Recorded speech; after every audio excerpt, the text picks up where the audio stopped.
ಯಶ್ಚ ಅಸ್ವತಂತ್ರಂ ಮಾಂ ಸ್ವೇಚ್ಛಯಾ ವರ್ತಯತ್ಯಜಃ ಸ್ವಾತ್ಮನಸ್ತಸ್ಯ ಪೂಜಾಸ್ಯುಃ ಮನೋವಾಕ್ಕಾಯ ವೃತ್ತಯಃ ಮಮೈತಾಃ ಇತಿ ಕರ್ತಾರಮುದ್ದೇಶ್ಯಂ ಚ ಹರಿಂ ಸ್ಮರೇತ್.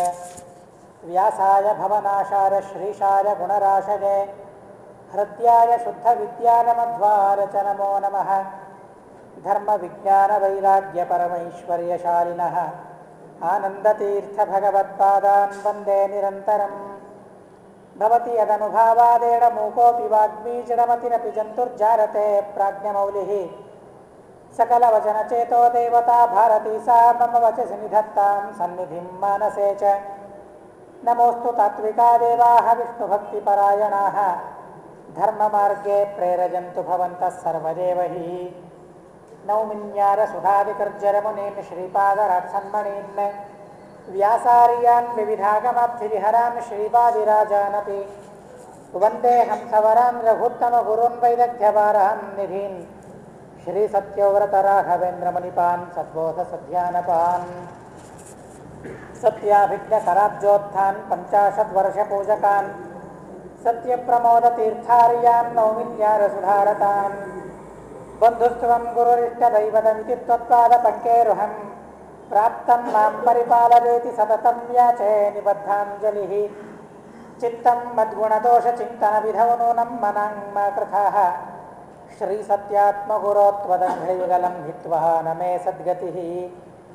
ಮನ್ಮನೋಭೀಷ್ಟವರದಂ ಸರ್ವಾಭೀಷ್ಟಫಲಪ್ರದಂ ಪುರಂದರಗುರುಂ ವಂದೇ ದಾಸಶ್ರೇಷ್ಠಂ ದಯಾನಿಧಿಂ. ಅಜ್ಞಾನತಿಮಿರಚ್ಛೇದಂ ಬುದ್ಧಿಸಂಪತ್ಪ್ರದಾಯಕಂ ವಿಜ್ಞಾನವಿಮಲಂ ಶಾಂತಂ ವಿಜಯಾಖ್ಯಗುರುಂ ಭಜೆ. ಜಲಜ್ಯೇಷ್ಠನಿಭಾಕಾರಂ ಜಗದೀಶಪದಾಶ್ರಯಂ ಜಗತೀತಲವಿಖ್ಯಾತಂ ಜಗನ್ನಾಥಗುರುಂ ಭಜೆ.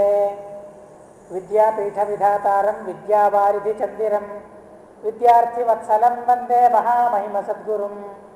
ಆಪಾದಮೌಲಿಪರ್ಯಂతం ಗುರುಣಾಮಾಕೃತಿಂ ಸ್ಮರೇತ್ ತೇನ ವಿಘ್ನಾಃ ಪ್ರಣಶ್ಯಂತಿ ಸಿದ್ಧ್ಯಂತಿ ಚ ಮನೋರಥಾಃ.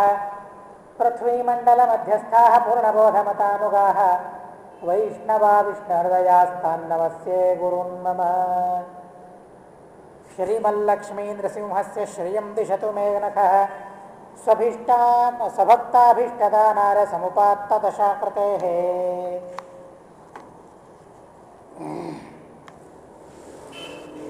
ರಾಘವೇಂದ್ರ ಸ್ವಾಮಿಗಳ ಗರ್ಭಲೀಲೆಗಳನ್ನು ಹಾಗೂ ಅವರು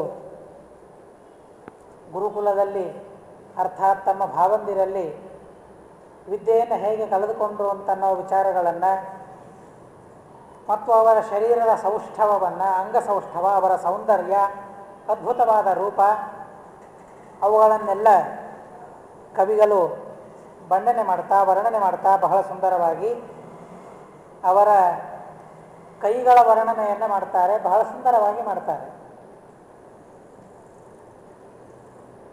ಕಾವ್ಯ ಪ್ರೇಮಿಗಳಿಗೆ ಬಹಳ ಸ್ವಾದ ರಸ ಇವರ ಕಾವ್ಯದಲ್ಲಿ ನಮಗೆ ನೋಡಲಿಕ್ಕೆ ಸಿಗುತ್ತದೆ. ಎಲ್ಲ ರಸಗಳನ್ನು ಬಹಳ ಅದ್ಭುತವಾಗಿ ನಾರಾಯಣಾಚಾರ್ಯರು ನಮ್ಮ ಮುಂದೆ ಅದನ್ನು ಆಸ್ವಾದನೆ ಮಾಡೋದಕ್ಕಾಗಿ ತೆಗೆದಿಡ್ತಾರೆ. ಹಾಗೆ ಅದ್ಭುತವಾಗಿ ಅವರ ಶರೀರವನ್ನು ವರ್ಣನೆ ಮಾಡ್ತಾ ಅವರ ಕೈಗಳ ವರ್ಣನೆಯನ್ನು ಮಾಡ್ತಾ ಹೇಳ್ತಾರೆ. ಬ್ರಹ್ಮದೇವರು ವಿಚಾರ ಮಾಡಿದರಂತೆ, ಇವರ ಕೈಗಳನ್ನು ನಾನು ಹೇಗೆ ಮಾಡಬೇಕು ಅಂತ. ಯಾವುದರಿಂದ ಇವರ ಕೈಗಳನ್ನು ಮಾಡಬೇಕು ಅಂತ ವಿಚಾರ ಮಾಡ್ತಾರೆ. ಕರೌ ಕೃತೌ ಚೇತ ನವಚೂತ ಪಲ್ಲವೈಹಿ. ಹೊಸದಾದ ನವ ಚೂತ ಅಂದರೆ ಮಾವು, ಅವುಗಳ ಚಿಗುರು. ಹೊಸದಾದ ಮಾವಿನ ಚಿಗುರು ಎಷ್ಟು ಮೆದುವಾಗಿ ಮೃದುವಾಗಿ ಇರ್ತದೆ, ಅದ್ಭುತವಾದ ಬಣ್ಣದಿಂದ ಇರ್ತದೆ. ಹಾಗೆ ನವಚೂತ ಪಲ್ಲವೈಹಿ, ಹೊಸದಾದ ಮಾವಿನ ತಳಿರು ತೋರಣಗಳಿಂದ ಪಲ್ಲವಗಳಿಂದ ಇವರ ಕೈಗಳನ್ನು ನಾನು ಮಾಡಿದೆ ಅಂತ ಆದರೆ ವಿಚಾರ ಮಾಡ್ತಾರಂತೆ ಬ್ರಹ್ಮದೇವರು. ನಾನು ಮಾಡಿದರೆ ಕಥಂ ಸಹೇತೆ ಸತತಾಂಬು ಸಂಗತಿಂ. ಇವರು ಯಾವಾಗಲೂ ಕರ್ಮನಿಷ್ಠರಾಗಿರ್ತಾರೆ. ಹೀಗಾಗಿ ಕರ್ಮ ಮಾಡಬೇಕಾದ್ರೆ ಕೈಯಲ್ಲಿ ನೀರು ಹಾಕ್ಕೊಂಡು ಬಿಡ್ತಾ ಇರಬೇಕು. ಆ ಚೂತ ಪಲ್ಲವಗಳಿಂದ ಮಾವು ಚಿಗುರುಗಳಿಂದ ಇವರ ಕೈಗಳನ್ನು ನಾನು ಮಾಡಿದರೆ ಆ ಕೈಗಳಲ್ಲಿ ನೀರು ಬಿದ್ದು ಬಿದ್ದು ಬಿದ್ದು ಬಿದ್ದು ಆಶ್ರಮ ಪೂರ್ವದಲ್ಲಿ ಗೃಹಸ್ಥಾಶ್ರಮಿಯಾದಾಗ ಕರ್ಮಗಳನ್ನು ಮಾಡೋದಕ್ಕಾಗಿ ಕೈಯಲ್ಲಿ ನೀರು ಹಾಕಿಕೊಳ್ಳಬೇಕು. ಆಶ್ರಮ ಆದ ಮೇಲೆ ಮಧ್ವಾಚಾರ್ಯರು ಉಪದೇಶ ಮಾಡಿದ ಎಲ್ಲ ಮಂತ್ರಗಳನ್ನು ಜಪ ಮಾಡೋದಕ್ಕಾಗಿ ರಾಮ ಮಂತ್ರ ಜಪ ಮಹಂಕರಿಷ್ಯೆ, ಕೃಷ್ಣ ಮಂತ್ರ ಜಪ ಮಹಂಕರಿಷ್ಯೆ, ನೀರು ಬಿಡಬೇಕಲ್ಲ. ಹೀಗಾಗಿ ಪ್ರತಿಯೊಂದು ಮಂತ್ರಕ್ಕೂ ಜಪ ಮಾಡುವಾಗ ಕೈಯಲ್ಲಿ ನೀರು ಹಾಕಿಕೊಂಡು ಬಿಡ್ತಾ ಬಿಡ್ತಾ ಹೋದರೆ ಅವರ ಕೈ ಹೇಗೆ ಆ ಮಾವಿನ ಚಿಗುರಿನಂತೆ ಕೊಳೆತು ಹೋಗ್ತದೋ ಏನು. ಆ ಮಾವಿನ ಚಿಗುರನ್ನು ನೀರಿನಲ್ಲಿ ಹಾಕಿದರೆ ಏನಾಗ್ತದೆ? ಕೊಳೆತು ಹೋಗ್ಬಿಡ್ತದೆ ಅನ್ನೋದಕ್ಕಾಗಿ ಅವರ ಕೈ ಕೊಳೆತು ಹೋಗಬಹುದೋ ಏನೋ ಅಂತ ವಿಚಾರ ಮಾಡ್ತಾರಂತೆ. ಹಾಗಾದರೆ ಈ ಯಾವ ವೃಕ್ಷಗಳ ಎಲೆಯ ಚಿಗುರುಗಳಿಂದ ಇವರ ಕೈ ಮಾಡಿದರೆ ಸರಿ ಹೋಗೋದಿಲ್ಲ ಅಂತ ಬಹಳ ವಿಚಾರ ಮಾಡಿ ಕೊನೆಗೆ ವಿಚಾರ ಮಾಡಿದ್ರಂತೆ. ಕಥಂ ಸಹೇತೆ ಸತತಾಂಬು ಸಂಗತಿಂ ಸದೋದ್ಯತಸ್ಯಾಸ್ಯ ಸುಕರ್ಮದಾನಯೋ ಇತೀವ ವೇದಾಃ ಕಮಲೇ ಕರವ್ಯಧಾತ್. ಕಮಲದಿಂದ ಇವರ ಕೈಗಳನ್ನು ಮಾಡಿದರೆ ನೀರಿನಲ್ಲಿ ಇರ್ತದೆ, ಆದರೆ ನೀರು ಅಂಟೋದಿಲ್ಲ ಅದಕ್ಕೆ, ಹೀಗಾಗಿ ಅದು ಕೊಳೆತು ಹೋಗೋದಿಲ್ಲ ಅನ್ನೋದಕ್ಕಾಗಿ ಕಮಲದಿಂದ ಅವರ ಕೈಗಳನ್ನು ವಿಚಾರಪೂರ್ವಕವಾಗಿ ಬ್ರಹ್ಮದೇವರು ಮಾಡಿದಂತೆ ಇತ್ತು ಅಂತ ವರ್ಣನೆ ಮಾಡ್ತಾರೆ. ಏನಿದರಲ್ಲಿ ಹೇಳಿದ್ದೇನು ಅಂತ ಅಂದರೆ ಬೇರೆ ಏನೂ ಇಲ್ಲ, ಕಮಲದಂತೆ ಅವರ ಕೈಗಳು ಇದ್ದವು. ಇಷ್ಟು ನಾವು ಹೇಳೋ ಮಾತು ಅಷ್ಟೇ. ನಾವು ಆದರೆ ಅಜ್ಞಾನಿಗಳಾದರೆ ಇಷ್ಟು ಹೇಳ್ತಾ ಇದ್ವಿ. ಆದರೆ ಯಾಕೆ ಕಮಲದ ದೃಷ್ಟಾಂತವನ್ನು ಕೊಡೋದು ಅಂತ ಅಂದರೆ ಅದಕ್ಕೊಂದು ಕಥೆಯನ್ನು ಕಲ್ಪನೆ ಮಾಡಿ, ಅದಕ್ಕೊಂದು ಉತ್ಪ್ರೇಕ್ಷೆಯನ್ನು ಕಲ್ಪನೆಯನ್ನು ಮಾಡಿ ಬಹಳ ಸುಂದರವಾಗಿ ಅವರು ನಮಗೆ ತಿಳಿಸ್ತಾರೆ. ಇದರ ಅರ್ಥ ಯಾವಾಗಲೂ ಪೂರ್ವಾಶ್ರಮದಲ್ಲಿ ಇದ್ದಾಗ ದಾನ ಧರ್ಮಾದಿಗಳಲ್ಲಿ ಎತ್ತಿದ ಕೈಯವರು ನಿರಂತರವಾಗಿ ಆ ಕರ್ಮಗಳನ್ನು ಸತ್ಕರ್ಮಗಳನ್ನು ಮಾಡ್ತಾ ಇರಬೇಕು. ಆಶ್ರಮವಾದ ಮೇಲೂ ರಾಘವೇಂದ್ರ ಸ್ವಾಮಿಗಳಾದ ಮೇಲೂ ಎಷ್ಟು ದಾನಗಳನ್ನು ಮಾಡಿದ್ದಾರೆ, ಎಷ್ಟು ಧರ್ಮಗಳನ್ನು ಆಚರಣೆ ಮಾಡಿದ್ದಾರೆ, ಅಷ್ಟು ಮಂತ್ರಗಳ ಜಪವನ್ನು ಮಾಡಿದ್ದಾರೆ ಅಂತ ಅನ್ನೋದನ್ನು ಇಲ್ಲಿ ನಾರಾಯಣಾಚಾರ್ಯರು ಬಹಳ ಸುಂದರವಾದ ಕಲ್ಪನೆಯಿಂದ ನಮಗೆ ತಿಳಿಸಿಕೊಡ್ತಾ ಇರ್ತಾರೆ. ಇಷ್ಟು ಅದ್ಭುತವಾದ ಕರ್ಮಗಳನ್ನು ಮಾಡ್ತಾ ಇದ್ರು ಅವರು ಅಂತ ಹೇಳ್ತಾರೆ. ಎಷ್ಟೇ ಜ್ಞಾನಿಗಳಾಗಿದ್ರೂ ಸಹ ಕರ್ಮ ಮಾತ್ರ ಯಾರಿಗೂ ತಪ್ಪೋದಿಲ್ಲ ಅಂತ ಹೇಳ್ತಾರೆ. ಸನ್ಯಾಸ ಅಂದರೆ ಕರ್ಮ ಸನ್ಯಾಸ ಅಂತ ಅರ್ಥ. ಎಲ್ಲ ಕರ್ಮಗಳನ್ನು ಪರಿತ್ಯಾಗ ಮಾಡೋದು ಅಂತ ಅರ್ಥ. ಎಲ್ಲ ಕರ್ಮಗಳು, ಎಲ್ಲ ಅಂದರೆ ಎಲ್ಲ, ಸಂಸಾರವನ್ನು ಪೋಷಣೆ ಮಾಡುವ ಕೆಲಸ ಅದಂತೂ ಸರ್ವಥಾ ಇಲ್ಲ. ಲೌಕಿಕ ವ್ಯಾಪಾರಗಳನ್ನು ಸರ್ವಥಾ ಪರಿತ್ಯಾಗ ಮಾಡಿಬಿಡಬೇಕು. ಅದರ ಜೊತೆಗೆ ವೈದಿಕವಾದ ಕರ್ಮಗಳನ್ನು ಪರಿತ್ಯಾಗ ಮಾಡಬೇಕು ಅಂತ ಹೇಳಿದ್ದಾರೆ. ಗೃಹಸ್ಥನಾಗಿದ್ದಾಗ ಅವನಿಗೆ ಜಂಜಾಟಗಳು ಬಹಳ ಗೃಹಸ್ಥನಿಗೆ. ಅನೇಕ ಕರ್ಮಗಳನ್ನು ಮಾಡಬೇಕು. ಪಂಚಮಹಾಯಜ್ಞಗಳನ್ನು ಮಾಡಬೇಕು, ಅಗ್ನಿಹೋತ್ರ, ಯಜ್ಞಯಾಗಾದಿಗಳು, ಶ್ರಾದ್ದ, ಒಂದಲ್ಲ ಎರಡಲ್ಲ, ನಿತ್ಯ ಶ್ರಾದ್ದ ಇರಬೇಕು ಮನೆಯಲ್ಲಿ, ಪ್ರತಿನಿತ್ಯ ಶ್ರಾದ್ದ ಮಾಡಬೇಕು ಅಂತ ಹೇಳಿದ್ದಾರೆ ಮನೆಯಲ್ಲಿ. ಎಲ್ಲಿ ಆಗ್ತದೆ ಇವೆಲ್ಲ ಮಾಡ್ತಾ ಕೂತ್ರೆ ಜ್ಞಾನವನ್ನು ಸಂಪಾದನೆ ಮಾಡೋದು ಯಾವಾಗ? ಹೀಗಾಗಿ ಜ್ಞಾನ ಸಂಪಾದನೆಗೆ ಸಮಯ ಕಡಿಮೆಯಾಗಿ ಹೋಗಿಬಿಡ್ತದೆ. ನೋಡ್ರಿ, ಇವತ್ತು ನಾವು ಆಕ್ಷೇಪ ಮಾಡ್ತೇವೆ, ಸ್ತ್ರೀಯರನ್ನು ಅಡುಗೆ ಮನೆಯಲ್ಲಿ ಇರಿಸಿ ಆ ಮೂಲೆ ಗುಂಪಾಗಿ ಮಾಡಿ ಅವರ ತತ್ವಜ್ಞಾನ ಪಡೀಲಿಕ್ಕೆ ಅನರ್ಹರು, ಏನೂ ಯೋಗ್ಯತೆ ಇಲ್ಲ ಅಂತ ಹೇಳಿ, ಕಡಿಮೆ ಜ್ಞಾನ ಅವರಿಗೆ ಸಿಗಲಿ ಅಂತ ಹೇಳಿ ನೀವು ಈ ರೀತಿಯಾಗಿ ಮಾಡಿದ್ದೀರಿ ಅಂತ ನಮ್ಮ ಶಾಸ್ತ್ರಕಾರರಿಗೆ ಅನೇಕರು ಇವತ್ತಿನ ಜನ ಆಕ್ಷೇಪವನ್ನು ಮಾಡ್ತಾರೆ. ಆದರೆ ಗೃಹಸ್ಥರ ಕೆಲಸ ಏನು ವಿಚಾರ ಮಾಡ್ರಿ. ಹೆಂಡತಿ ತನ್ನ ಒಂದು ಮನೆಯ ಕೆಲಸವನ್ನು ಮಾತ್ರ ಮಾಡಬೇಕು, ಆದರೆ ಯಜಮಾನ ಮನೆಯ ಗೃಹಸ್ಥ ಅವನು ಎಲ್ಲ ಕೆಲಸ ಮಾಡಬೇಕು. ಅಷ್ಟೆಲ್ಲ ಕರ್ಮದಲ್ಲಿ ತತ್ಪರನಾದರೂ ಶಾಸ್ತ್ರಾಧ್ಯಯನವನ್ನು ಅವನು ಮಾಡಬೇಕು, ಜ್ಞಾನವನ್ನು ಸಂಪಾದನೆ ಮಾಡಬೇಕು. ಅದೇ ಸನ್ಯಾಸಿಗೆ ಯಾವ ಕರ್ಮದ ಜಂಜಾಟಗಳಿಲ್ಲ, ಯಾವುದೇ ಕರ್ಮಗಳಿಲ್ಲ. ಅಗ್ನಿಹೋತ್ರ ಇಲ್ಲ, ಪಂಚಮಹಾಯಜ್ಞಗಳಿಲ್ಲ, ಅಗ್ನಿಹೋತ್ರ ಅಂತೂ ಸರ್ವಥಾ ಇಲ್ಲ. ಹೀಗೆ ಯಾವುದೇ ಅಗ್ನಿಯ ಸ್ಪರ್ಶವೇ ಇಲ್ಲ ಅಂತ ಹೇಳಿಬಿಟ್ಟಿದ್ದಾರೆ. ಅಗ್ನಿಯನ್ನು ಹೊತ್ತಿಸಿಕೊಳ್ಳೋ ಹಾಗಿಲ್ಲ ಅಂತ ಹೇಳ್ತಾರೆ. ಅಗ್ನಿಯನ್ನು ಸರ್ವಥಾ ಹೊತ್ತಿಸಿಕೊಳ್ಳೋ ಹಾಗಿಲ್ಲ, ಯಜ್ಞವನ್ನಂತೂ ಸರ್ವಥಾ ಮಾಡೋ ಹಾಗಿಲ್ಲ. ಯಾರಾದರೂ ಯಜ್ಞ ಮಾಡ್ತಾ ಇದ್ದರೆ ಹೋಗಿ ನಿಲ್ಲಬಹುದು, ಅಲ್ಲಿ ನಿಂತು ಅಲ್ಲಿ ಅಗ್ನಿ ದೇವತೆಯ ಉಪಾಸನೆಯನ್ನು ಮಾಡುವ ಅಧಿಕಾರ ಇದೆ, ಆದರೆ ಹೋಮವನ್ನು ಮಾಡುವ ಅಧಿಕಾರ ಇಲ್ಲ. ಸ್ವಹ ಸ್ವಧಾ ವಿವರ್ಜಿತರವರು. ಶ್ರಾದ್ದ ಮಾಡೋ ಹಾಗಿಲ್ಲ, ಯಾವುದೇ ಯಜ್ಞಯಾಗಾದಿಗಳನ್ನು ಮಾಡೋ ಹಾಗಿಲ್ಲ ಅವರು ಸನ್ಯಾಸಿಗಳು. ಹಾಗಾದರೆ ಕೇವಲ ಜ್ಞಾನ ಸಂಪಾದನೆ ಮಾತ್ರ ಅವರಿಗೆ ಮೀಸಲಾದದ್ದು ಅಂತ ಹೇಳ್ತಾರೆ. ಹಾಗಾದರೆ ಸನ್ಯಾಸಿಗಳು ಗೃಹಸ್ಥರನ್ನು ನೀವು ಕೆಳಗೆ ಮಾಡಿಬಿಟ್ರು ಅಂತ ಹೇಳಿ ನಾವು ಆಕ್ಷೇಪ ಮಾಡ್ಲಿಕ್ಕೆ ಬರ್ತದ? ಸನ್ಯಾಸಿಗಳು ನೀವೆಲ್ಲ ಸೇರಿ ನಮ್ಮನ್ನು ತುಳಿದು ಹಾಕಿಬಿಟ್ರಿ, ಪುರುಷರು ನೀವೆಲ್ಲ ಸ್ತ್ರೀಯರನ್ನು ತುಳಿದು ಹಾಕಿದಿರಿ ಅಂತ ಇವರು ಅಂತಾರಲ್ಲ, ನಿಜವಾಗಿ ಏನು ಅರ್ಥ ಇದೆ ಅದರಲ್ಲಿ? ಏನೇನೂ ಅರ್ಥ ಇಲ್ಲ ಅದರಲ್ಲಿ. ಎಷ್ಟು ಅದ್ಭುತವಾದ ಅವಕಾಶಗಳು, ಎಷ್ಟು ಅದ್ಭುತವಾದ ಧರ್ಮಗಳು ಸ್ತ್ರೀಯರಿಗಾಗಿ ಶಾಸ್ತ್ರದಲ್ಲಿ ವಿಧಾನ ಮಾಡಿದ್ದಾರೆ, ಅತಿ ಅದ್ಭುತ. ನಿಜವಾಗಿ ನಾನೊಂದು ಮಾತು ಹೇಳಬಾರದು, ಆದರೆ ಹೇಳ್ತೇನೆ. ಗುರುಗಳ ಅನುಜ್ಞೆಯಿಂದ ಸ್ತ್ರೀಯರ ಧರ್ಮಗಳನ್ನು ಸಂಗ್ರಹ ಮಾಡುವ ಅತ್ಯದ್ಭುತ ಅವಕಾಶ ನನಗೆ ಸಿಕ್ತು. ಸಂಗ್ರಹ ಮಾಡಿದೆ, ಕೇವಲ ಗುರುಗಳ ಅನುಗ್ರಹ ಸಂಗ್ರಹ ಮಾಡಿದೆ. ಆ ಎಲ್ಲ ಧರ್ಮಗಳನ್ನು ಸಂಗ್ರಹ ಮಾಡುವಾಗ ನನಗೆ ಅನ್ನಿಸಿದ ಒಂದು ಮಾತು, ಅವಶ್ಯವಾಗಿ ಒಂದಿಲ್ಲ ಒಂದು ಜನ್ಮದಲ್ಲಿ ಸ್ತ್ರೀಯಾಗಿ ಹುಟ್ಟಿ ಆ ಧರ್ಮಗಳನ್ನು ಪಾಲನೆ ಮಾಡಬೇಕು ಅಂತ. ಅಷ್ಟು ಅದ್ಭುತವಾದ ಸೂಕ್ಷ್ಮವಾದ ಧರ್ಮಗಳಿವೆ, ಅಷ್ಟು ಸೂಕ್ಷ್ಮವಾದ ಧರ್ಮಗಳಿವೆ, ಅದ್ಭುತವಾದ ಧರ್ಮಗಳಿವೆ. ಇಂಥ ಅದ್ಭುತವಾದ ಧರ್ಮಗಳನ್ನೆಲ್ಲ ಪಕ್ಕಕ್ಕೆ ಇಟ್ಟು ಮೇಲೆ ನಮಗೇನು ನೋಡಲಿಕ್ಕೆ ಸಿಗ್ತದೆ ಅದನ್ನು ಮಾತ್ರ ನೋಡಿ ಇವರೆಂಥ ಕೆಟ್ಟ ಕೆಟ್ಟ ನೀಚವಾದ ಕೆಲಸಗಳನ್ನು ಸ್ತ್ರೀಯರಿಗೆ ಒಪ್ಪಿಸಿದ್ದಾರೆ ಅಂತ ಹೇಳ್ತಾರಲ್ಲ, ಏನೂ ಅರ್ಥ ಇಲ್ಲ ಆ ಮಾತಿನಲ್ಲಿ, ಯಾವ ಅರ್ಥವೂ ಇಲ್ಲ. ಅಷ್ಟು ಅದ್ಭುತವಾದ ಧರ್ಮಗಳು ಸ್ತ್ರೀಯರಿಗಾಗಿ ಇವೆ, ಗೃಹಸ್ಥರಿಗೆ ಅಷ್ಟು ಅದ್ಭುತವಾದ ಧರ್ಮಗಳಿವೆ. ಭಾಗವತದಲ್ಲಿ ನಾವು ಕಥೆಯನ್ನು ಕೇಳ್ತೇವೆ, ಪ್ರಿಯವ್ರತ ಮಹಾರಾಜನ ಕಥೆಯನ್ನು. ಸ್ವಯಂಭೂಮನು ಬಂದು ಹೇಳ್ತಾನೆ, ನೋಡಪ್ಪ ನೀವು ರಾಜ ಕ್ಷತ್ರಿಯ, ಅವಶ್ಯವಾಗಿ ನೀನು ರಾಜ್ಯವನ್ನು ಆಳಬೇಕು ಅಂತ ಅಂದಾಗ ಅವನಂತಾರೆ, ಎಲ್ಲಿ ರಾಜ್ಯ, ಎಲ್ಲಿ ರಾಜ, ಯಾರು ರಾಜ್ಯ, ಯಾರದ್ದು, ಇದು ಯಾವುದೂ ನನಗೆ ಬೇಡ, ರಾಜ್ಯವನ್ನು ಪರಿತ್ಯಾಗ ಮಾಡಿ ಸನ್ಯಾಸಿಯಾಗ್ತೇನೆ ನಾನು ಅಂತ ಕುಳಿತುಕೊಂಡಾಗ ಬ್ರಹ್ಮದೇವರು ಬರ್ತಾರೆ. ಬ್ರಹ್ಮದೇವರು ಬಂದು ಉಪದೇಶ ಮಾಡ್ತಾರೆ, ಗೃಹಾಶ್ರಮ ಕಿಮ್ನು ಕರೋತ್ಯವದ್ಯಂ. ಏನಪ್ಪ ಗೃಹಸ್ಥ ಅಂತಂದರೆ ಅಷ್ಟು ಸಣ್ಣ ದೃಷ್ಟಿಯಿಂದ ನೀನು ನೋಡ್ತಾ ಇದೆಯಾ? ಸನ್ಯಾಸಿಗಳು ದೊಡ್ಡವರು, ಅದರಲ್ಲಿ ಯಾವ ವಿವಾದ ಇಲ್ಲ, ಆದರೆ ಗೃಹಸ್ಥರು ಸಣ್ಣವರು ಅಂತ ಮಾತ್ರ ತಿಳಿದುಕೊಳ್ಳಿಕ್ಕೆ ಹೋಗಬೇಕು. ಎಲ್ಲ ವರ್ಣಾಶ್ರಮದವರು ಆ ಗೃಹಸ್ಥರನ್ನು ಆಶ್ರಯಿಸಿಕೊಂಡು ಇರ್ತಾರೆ. ಬ್ರಹ್ಮಚಾರಿಗೆ ಗೃಹಸ್ಥ ಬೇಕು, ಗೃಹಸ್ಥನಿಗೂ ಗೃಹಸ್ಥ ಬೇಕು, ಸನ್ಯಾಸಿಗೂ ಗೃಹಸ್ಥ ಬೇಕು, ವಾನಪ್ರಸ್ಥನಿಗೂ ಗೃಹಸ್ಥ ಬೇಕು. ಹೀಗೆ 3 ವರ್ಣದವರಿಗೆ, 4 ವರ್ಣದವರಿಗೆ ಒಬ್ಬ ಗೃಹಸ್ಥ, ಅವನು ಆಶ್ರಯ ಆಧಾರ ಸ್ತಂಭ, ಅವನು ಗೃಹಸ್ಥ. ಎಂಥ ಅದ್ಭುತವಾದ ಅವಕಾಶ ಅಂತ ತಿಳಿದು ಆ ಧರ್ಮವನ್ನು ಮಾಡಬೇಕೇ ವಿನಃ ನಾನು ಒಲ್ಲೆ ಅಂತ ಸರ್ವಥಾ ಧರ್ಮವನ್ನು ಪರಿತ್ಯಾಗ ಮಾಡಲಿಕ್ಕಿಲ್ಲ ಅಂತ ಹೇಳಿ ಬ್ರಹ್ಮದೇವರು ಬಂದು ಉಪದೇಶ ಮಾಡ್ತಾರೆ. ಕರ್ಮದ ಜಂಜಾಟ ಬಹಳ ಇರ್ತದೆ ಗೃಹಸ್ಥರಿಗೆ, ಹೀಗಾಗಿ ನಾನು ಗೃಹಸ್ಥನಾಗೋದಿಲ್ಲ, ರಾಜ್ಯವನ್ನು ಪಾಲನೆ ಮಾಡೋದಿಲ್ಲ, ಸನ್ಯಾಸಿಯಾಗ್ತೇನೆ, ಅದ್ಭುತವಾದ ಅವಕಾಶ ಜ್ಞಾನ ಸಂಪಾದನೆಗೆ ಅಂತ ಹೇಳಿ ಪ್ರಿಯವ್ರತ ಮಹಾರಾಜ ಕುಳಿತಾಗ ಬ್ರಹ್ಮದೇವರು ಒಂದು ಉಪದೇಶ ಮಾಡಿ ಹೋಗ್ತಾರೆ, ನೀನು ಗೃಹಸ್ಥನಾಗಿ ರಾಜ್ಯವನ್ನು ಅನುಭವಿಸಿ ರಾಜ್ಯ ಆಳೋದರಿಂದಲೇನೆ ನಿನಗೆ ಮುಕ್ತಿ, ಇಲ್ಲದೆ ಹೋದರೆ ಸರ್ವಥಾ ನಿನಗೆ ಮುಕ್ತಿ ಇಲ್ಲ ಅಂತ ಬ್ರಹ್ಮದೇವರು ಉಪದೇಶ ಮಾಡ್ತಾರೆ.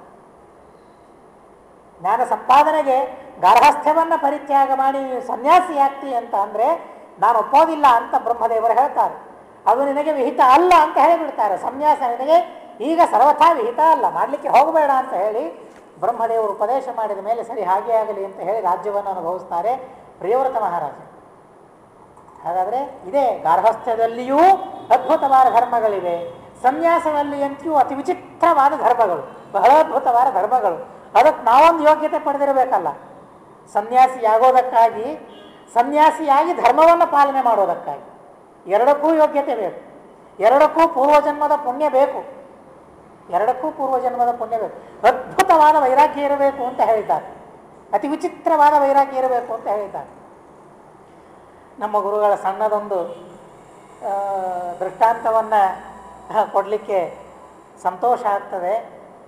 ಆಶ್ರಮ ಕೊಡಬೇಕು ಅಂತ ಸಂಕಲ್ಪವನ್ನು ಮಾಡಿಕೊಂಡಿದ್ರು ಹಿರಿಯ ಸ್ವಾಮಿಗಳು, ಸತ್ಯಪ್ರಮೋದ ತೀರ್ಥ. ಆಯಿತು, ಒಳ್ಳೆ ವಿದ್ವಾಂಸರು, ಅದರಲ್ಲಂತೂ ಯಾವ ಸಂದೇಹವೂ ಇರಲಿಲ್ಲ, ಯಾವುದೇ ಸಂದೇಹ ಇಲ್ಲ. ಆದರೆ ಅವರು ಆಲೋಚನೆ ಮಾಡಿದರು, ಬರೀ ವಿದ್ವಾಂಸನಾದರೂ ನಡೆಯಿತು, ಇಂಥ ಸಂಸ್ಥಾನಕ್ಕೆ ಬರಬೇಕಾದ್ರೆ ಒಳ್ಳೆ ಬರೀ ವಿದ್ವಾಂಸನಾದರೆ ಸಾಕು, ಅಲ್ಲ, ವೈರಾಗ್ಯ ಬೇಕು. ಆ ವಿದ್ವತ್ತಿಕ್ಕಿಂತಲೂ ಮಿಗಿಲಾದ ವೈರಾಗ್ಯ ಅಲ್ಲಿ ಇರಲಿಕ್ಕೆ, ಆ ಸಂಸ್ಥಾನದಲ್ಲಿ ಇರಲಿಕ್ಕೆ ಬೇಕು. ಹಾಗಾದರೆ ಪರೀಕ್ಷೆ ಮಾಡೋಣ ಅಂತ ಹೇಳಿ ಗುರುಗಳನ್ನು ಮಳಖೇಡ ಆರಾಧನೆಗೆ, ಟೀಕಾಕೃತ್ಪಾದರ ಆರಾಧನೆಗೆ ಕರೆದುಕೊಂಡು ಹೋದ್ರಂತೆ. ಕರೆದುಕೊಂಡು ಹೋಗಿ ಸ್ನಾನ ಮಾಡಿ ಗರ್ಭಗುಡಿಯಲ್ಲಿ ಬಾ ಅಂತ ಕರೆದರಂತೆ. ಗರ್ಭಗುಡಿಗೆ ಕರೆದುಕೊಂಡು ಹೋಗಿ ಟೀಕಾರಾಯರ ಮೇಲೆ ಕೈ ಇಡು ಅಂತ ಹೇಳಿದ್ರಂತೆ. ಕೈ ಇಟ್ಟು ಪ್ರಮಾಣ ಮಾಡಿ ಹೇಳು ನನಗೆ ವೈರಾಗ್ಯ ಇದೆ ಅಂತ, ಆದಮೇಲೆ ನಿನಗೆ ಆಶ್ರಮವನ್ನು ನಾನು ಕೊಡ್ತೇನೆ ಅಂತ ಹೇಳಿದ್ರಂತೆ. ಅವರಿಗೆ ಎಷ್ಟು ದೀಕ್ಷೆ ನೋಡ್ರಿ, ಎಂಥವರಿಗೆ ಸನ್ಯಾಸ ಕೊಡಬೇಕು ಅಂತ ಅನ್ನೋ ದೀಕ್ಷೆ ಅವರಿಗೆ ಎಷ್ಟು. ಇಷ್ಟು ವಿದ್ವತ್ತು ಇದ್ರೂ ಸಹ ವೈರಾಗ್ಯ ಬೇಕಲ್ಲ. ವೈರಾಗ್ಯ ಇಲ್ಲದೆ ಹೋದರೆ ಏನು?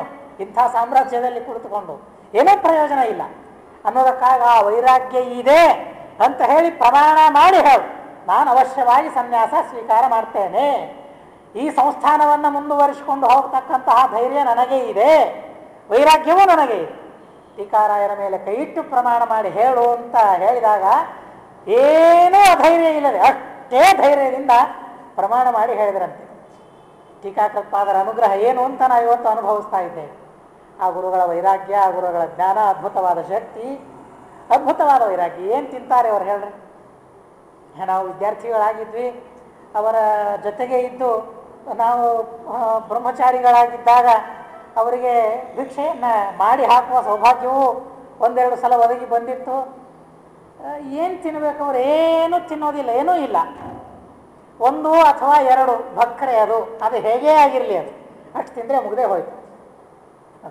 ಒಬ್ಬ ಹುಡುಗ ಅನ್ನೋದಕ್ಕಾಗಿ ಏನೂ ಗೊತ್ತಿಲ್ಲದೆ ಇದ್ದವರಿಗೆ ಏನೂ ಗೊತ್ತಿರಬಾರದು ಅವನಿಗೆ, ಅಂಥವ್ರನ್ನ ಅಡಿಗೆ ಮಾಡಲಿಕ್ಕೆ ಇಟ್ಕೊಳ್ತಾರೆ. ಒಬ್ಬ ಹುಡುಗ ಅಡಿಗೆ ಮಾಡ್ತಾ ಇದ್ರು. ಪಾಪ ಗೃಹಸ್ಥ ಯಜಮಾನ ಗುರುಗಳಿಗೆ ಒಳ್ಳೆಯ ಆಹಾರ ಸಿಗಲಿ, ನಮ್ಮ ಗುರುಗಳು ಮನೆಗೆ ಬಂದಿದ್ದಾರೆ, ಭಿಕ್ಷೆ ಸ್ವೀಕಾರ ಮಾಡ್ತಾ ಇದ್ದಾರೆ, ಒಳ್ಳೆಯ ಪಂಚಭಕ್ಷ್ಯ ಪರಮಾನ್ನ ಆಗಲಿ ಅಂತ ಹೇಳಿ ದ್ರಾಕ್ಷಿ, ಗೋಡಂಬಿ, ಬಾದಾಮಿ, ಇದನ್ನೆಲ್ಲ ಯಾಲಕ್ಕಿ ಇದನ್ನೆಲ್ಲ ತಂದು ಕೊಟ್ಟಂತೆ ಅಡಿಗೆವನಿಗೆ. ಸಂತೋಷ ಆಯ್ತು ಅವನಿಗೆ ಅಡಿಗೆ ಮಾಡಲಿಕ್ಕೆ. ಇಷ್ಟೆಲ್ಲ ಪದಾರ್ಥಗಳಿವೆ, ಅಡಿಗೆಯವರಿಗೆ ಅದೇ ಸಂತೋಷ. ಎಷ್ಟು ಪದಾರ್ಥಗಳು ಹೆಚ್ಚು ಕಾಣಿಸ್ಲಿಕ್ಕೆ ಸಿಗ್ತದೆ ಸಂತೋಷ ಹೆಚ್ಚು ಅವರಿಗೆ. ಅಡಿಗೆ ಮಾಡಿದರು, ಎಲ್ಲ ಯಾಲಕ್ಕಿ, ಗೋಡಂಬಿ, ದ್ರಾಕ್ಷಿ ಎಲ್ಲ ಹಾಕಿ ಅಡಿಗೆ ಮಾಡಿದರು. ಪಾಯಸ ಭಾರಿ ಅದ್ಭುತವಾಗಿ ಪಾಯಸ ಮಾಡಿದರು, ಕೇಸರಿ ಹಾಕಿ ಘಮ ಘಮ ಘಮ ಘಮ ತಯಾರಾಗುವ ಹಾಗೆ ಪಾಯಸ ಮಾಡಿದರು. ಪಾಯಸ ಹಾಕಿ ಬಡಿಸಿದ ಆ ಹುಡುಗ, ಆ ವಿದ್ಯಾರ್ಥಿ. ಬಡಿಸಿದ ಮೇಲೆ ಗುರುಗಳು ತಲೆ ಮೇಲೆ ಕೈ ಇಟ್ಕೊಂಡ್ರು, ಇದೆಲ್ಲ ನಿಷಿದ್ಧನೋ, ಇದೆಲ್ಲ ಹಾಕಬಾರ್ದು ಅಂತ ಹೇಳಿದರು. ಯಾರೇ ತರಲಿ ನಿಷಿದ್ಧ, ಇದು ಹಾಕಬಾರ್ದು ಇದು ಅಂತ ಹೇಳಿದರು. ಅವರು ಹೇಳಿದ ಅರ್ಥವೂ ಸತ್ಯ, ಅದೇನೋ ಅಸತ್ಯ ಅಲ್ಲ. ಭೋಗ ಮಾಡಬಾರ್ದು ಅಂತ ಅನ್ನೋದಕ್ಕಾಗಿ ನಿಷಿದ್ಧ ಅಂತ ಅವ್ರು ಹೇಳಿದರು. ಗಾಬರಿಯಾಗಿ ಹೋಗ್ಬಿಟ್ಟೆ ಅವನು. ಇದು ಬದನೆಕಾಯಿ ಹಾಗೇನೆ ನಿಷಿದ್ಧವೋ ಏನೋ ನನಗೆ ಗೊತ್ತಿಲ್ಲ ಅಂತ ತಿಳಿದು ಮಾರನೇ ದಿವಸ ಯಾರು ತಂದರೂ ಹಾಕಲಿಕ್ಕೆ ತಯಾರಾಗಲಿಲ್ಲ ಅವರು. ಅಂದರೆ ಅಂಥ ಪದಾರ್ಥ ಇದ್ದರೆ ಸರಿಸಿಟ್ಟು ಬಿಡ್ತಾರೆ ಅಷ್ಟೇ. ಅಂಥ ರುಚಿಯಾದ ಪದಾರ್ಥ ಯಾವುದಾದ್ರೂ ಕಾಣಿಸಿದ್ರೆ ಮುಗಿತು, ಸರಿಸಿಟ್ಟು ಬಿಡೋದು. ಅಂಥ ಅದ್ಭುತವಾದ ವೈರಾಗ್ಯ. ಒಂದು ಎರಡು ಭಕ್ರಿ ತಿನ್ನೋದು. ವಿದ್ಯಾರ್ಥಿಗಳಿಗೆ ನಮಗೆ ಬೇಕಾದಷ್ಟು ತಂದುಕೊಡೋದು, ಬೇಕಾದಷ್ಟು ತಂದುಕೊಡೋದು. ಮಹಾರಾಷ್ಟ್ರದಲ್ಲಿ ಅಂತೂ ಮಹಾರಾಷ್ಟ್ರದ ಸಂಚಾರಕ್ಕೆ ಹೋಗಿದ್ವಿ, ಬೇಕಾದಷ್ಟು ಸಲ ಹೋಗಿದ್ವಿ. ಅಲ್ಲಿ ಹೋದರೆ ನಮಗೆ ಯಾರೂ ಪರಿಚಯದವರಿಲ್ಲ, ಹೀಗಾಗಿ ಯಾರಿಗೂ ಫಲಹಾರ ಕೇಳೋ ಹಾಗಿಲ್ಲ. ನಾವು ಹೋಗಿ ಬೇಡುವ ಸ್ವಭಾವ ನಮ್ದು ಯಾರಿಗೂ ಇದ್ದಿದ್ದಿಲ್ಲ, ಯಾರೂ ಕೇಳ್ತಾ ಇರಲಿಲ್ಲ ಫಲಹಾರ. ಓದ್ತಾ ಕೂಡಬೇಕು. ಅವರು ಪಾದ ಪೂಜೆಗೆ ಹೋದಾಗ ಅವರಿಗೇನು ಪೇಡೆಗಳು ಬರ್ತದೆ, ಹಣ್ಣುಗಳು ಬರ್ತದೆ. ಆ ಹಣ್ಣುಗಳು ಬಂದಾಗ ಆ ಹಾದಿಯಲ್ಲಿ ಹೋಗಬೇಕಾದ್ರೆ ಬರಬೇಕಲ್ಲಿ ಯಾವ ಮನೆಯಲ್ಲಿ ನಾವು ಇಳ್ಕೊಂಡಿದ್ದೇವೆ ಆ ಮನೆಗೆ ಬಂದು ನಮ್ಮ ಹತ್ರ ಬಂದು ಅದನ್ನೆಲ್ಲ ಕೊಟ್ಟು, ಇದನ್ನು ತಿನ್ನಿರಿ ಇವತ್ತು ಊಟ ತಡ ಆಗ್ತದೆ ಅಂತ ಹೇಳಿ ಕೊಟ್ಟು ಹೋಗ್ಬೇಕು. ಅದನ್ನು ಮಾರ್ಗ ಮಧ್ಯದಲ್ಲಿ ಯಜಮಾನರಿಗೆ ಹೇಳಬೇಕು, ಮತ್ತು ಹೋಗಲಿಕ್ಕೆ ತಡ ಆಗ್ತದೆ, ವಿದ್ಯಾರ್ಥಿಗಳಿಗಾಗಿ ಅವಲಕ್ಕಿ, ಎಳನೀರು, ಹಾಲು, ಮೊಸರು ಇದನ್ನೆಲ್ಲ ತಯಾರು ಮಾಡಿ ಬಸ್ಸಲ್ಲಿ ಇಡಿಸ್ರಿ ಅಂತ ಯಜಮಾನರಿಗೆ ಹೇಳಬೇಕು. ಅದನ್ನು ತಯಾರಾಗಿ ಇಡಿಸ್ಬೇಕು. ವಿದ್ಯಾರ್ಥಿಗಳಿಗೇನೂ ತೊಂದರೆ ಆಗಬಾರ್ದು, ಬೇಕಾದಷ್ಟು ತಿನ್ನಬೇಕು, ಶಾಸ್ತ್ರಾಧ್ಯಯನವನ್ನು ಮಾಡಬೇಕು. ಆದರೆ ಅವರು ಮಾತ್ರ ಯಾವಾಗ 4ಕ್ಕೆ ಊಟ ಗೊತ್ತಿಲ್ಲ, 5ಕ್ಕೆ ಊಟ ಗೊತ್ತಿಲ್ಲ. ರಾತ್ರಿ ಮತ್ತೇನೂ ಇಲ್ಲ, ಕೇವಲ ಆ ವ್ಯಾಸಮುಷ್ಟಿಗೆ ಅಭಿಷೇಕ ಮಾಡಿದ ಕೂರ್ಮ, ಶಾಲಗ್ರಾಮಕ್ಕೆ ಅಭಿಷೇಕ ಮಾಡಿದ ಹಾಲು, ಎಳನೀರೇನಿರ್ತದಲ್ಲ ಅದು ಮಾತ್ರ ಮತ್ತೆ ಸಾಯಂಕಾಲ ಸ್ವೀಕಾರ ಮಾಡೋದಷ್ಟೇ. ಅದು ಸ್ವೀಕಾರ ಮಾಡಬೇಕಾದ್ರೂ ಅವರಿಗೆ ಅವಗಾಹನ ಸ್ಥಾನ ಆಗಬೇಕು. ಇಂಥ ಅದ್ಭುತವಾದ ವೈರಾಗ್ಯ ಅನ್ನೋದಕ್ಕಾಗಿ ವೈರಾಗ್ಯ ಬೇಕು ಸನ್ಯಾಸ ಸ್ವೀಕಾರ ಮಾಡೋದಕ್ಕಾಗಿ. ಕಂಡದ್ದೆಲ್ಲ ನಡೆಯೋದಿಲ್ಲ ಅಂತ ಶಾಸ್ತ್ರದಲ್ಲಿ ಬಹಳ ಸುಂದರವಾಗಿ ಹೇಳಿದ್ದಾರೆ. ಕೇವಲ ಗುರುಗಳ ಸ್ಮರಣೆ ಅಷ್ಟೇ. ಇದರಿಂದ ಹೀಗೆ ರಾಘವೇಂದ್ರ ಸ್ವಾಮಿಗಳ ಅತ್ಯದ್ಭುತವಾದ ವರ್ಣನೆ, ಒಂದಲ್ಲ ಎರಡಲ್ಲ, ಆ ರೀತಿಯಾದ ಅತ್ಯದ್ಭುತವಾದ ವೈರಾಗ್ಯ ಅವರಿಗಿತ್ತು ಅಂತ ಅನ್ನೋದಕ್ಕಾಗಿ ಸುಧೀಂದ್ರರಿಗೆ ಸ್ವಪ್ನ ಆಯಿತು, ಇವರಿಗೆ ನೀವು ಆಶ್ರಮವನ್ನು ಕೊಡಬೇಕು ಅಂತ ಹೇಳಿ. ಅಂತಹ ಅದ್ಭುತ ವೈರಾಗ್ಯ ಸಂಪನ್ನರಾಗಿರತಕ್ಕಂತಹ ಮಹಾನುಭಾವರು ರಾಘವೇಂದ್ರ ಸ್ವಾಮಿಗಳು ಅವರಿಗೆ ವಿವಾಹ ಮಾಡಬೇಕು ಅಂತ ವಿಚಾರ ಮಾಡ್ತಾನೆ ಅಣ್ಣ. ಯಾಕೆ ವಿವಾಹ ಮಾಡಿಕೊಳ್ಳೋ ಉದ್ದೇಶ ಏನು? ನಾವೆಲ್ಲ ಏನು ತಿಳಿಯೋದು, ಸುಖ ಕೊಡೋದಕ್ಕಾಗಿ ಅಂತ. ನಾವು ಏನೇ ಕರ್ಮವನ್ನು ಮಾಡಲಿ ಅಲ್ಲಿ ಸುಖ ಇದೆಯೋ ಇಲ್ವೋ ಹುಡುಕ್ತೇವೆ. ಸುಖ ಇದೆಯಾ, ಹಾಗಾದರೆ ಆ ಕೆಲಸ ನಾವು ಮಾಡ್ತೇವೆ.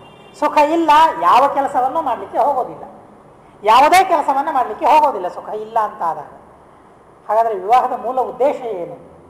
ಬಹಳ ಅದ್ಭುತವಾಗಿ ನಾರಾಯಣಾಚಾರ್ಯರು ತಿಳಿಸ್ತಾರೆ. ಋಣಾತ ಋಷೀಣಾಮಥ ಮುಕ್ತಿಭಾಜನಂ ಮುಮುಕ್ಷುಮಗ್ರ್ಯಂ ಸುಧಿಯಾಮೃಣದ್ವಯಾತ್ ತದಗ್ರಜೋ ವೀಕ್ಷ ವಿವಾಹ ಮಂಗಲಂ ವಿಧಾತುಮೈಚ್ಛತ್ ಗುರುರಾಜ ನಾಮವಾನ್. ಏನಿಲ್ಲ, ಋಣತ್ರಯದಿಂದ ಮುಕ್ತನಾಗಬೇಕು ಅಂತ ಅನ್ನೋದಕ್ಕಾಗಿ ವಿವಾಹ ಅಷ್ಟೇ. ಗುರುಕುಲಕ್ಕೆ ಹೋಗಿ ಅಧ್ಯಯನವನ್ನು ಮಾಡಿ ಋಷಿ ಋಣದಿಂದ ವಿಮುಕ್ತನಾಗಿರ್ತಾನೆ.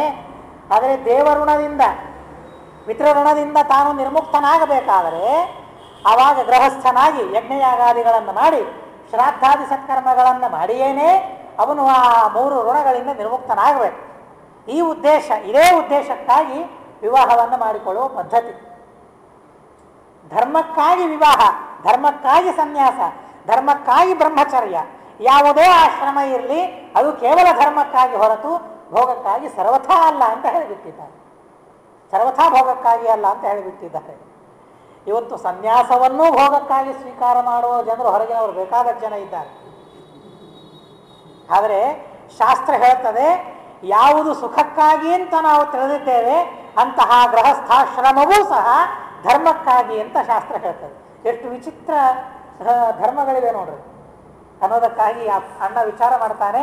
ಋಣತ್ರಯದಿಂದ ನನ್ನ ತಮ್ಮ ನಿರ್ಮುಕ್ತನಾಗಬೇಕು ಅಂತ ಆದರೆ ಅವಶ್ಯವಾಗಿ ಅವನಿಗೆ ವಿವಾಹವನ್ನು ಮಾಡಬೇಕು ಅಂತ ವಿಚಾರ ಮಾಡಿದ್ದಾನೆ.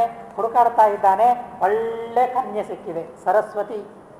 ರಾಘವೇಂದ್ರ ಸ್ವಾಮಿಗಳಿಗೆ ಸರಸ್ವತಿ ದೇವಿ ಒಲೆದು ಬರ್ತಾ ಇದ್ದಾಳೆ ಅನ್ನೋದಕ್ಕಾಗಿ ಸೂಚನೆಯೋ ಏನೋ ಅದು ಅನ್ನೋದಕ್ಕಾಗಿ ಸರಸ್ವತಿ ಅಂತನ್ನುವ ಒಳ್ಳೆಯ ಒಬ್ಬ ಕನ್ಯೆ ಸಿಕ್ಕಿದ್ದಾಳೆ.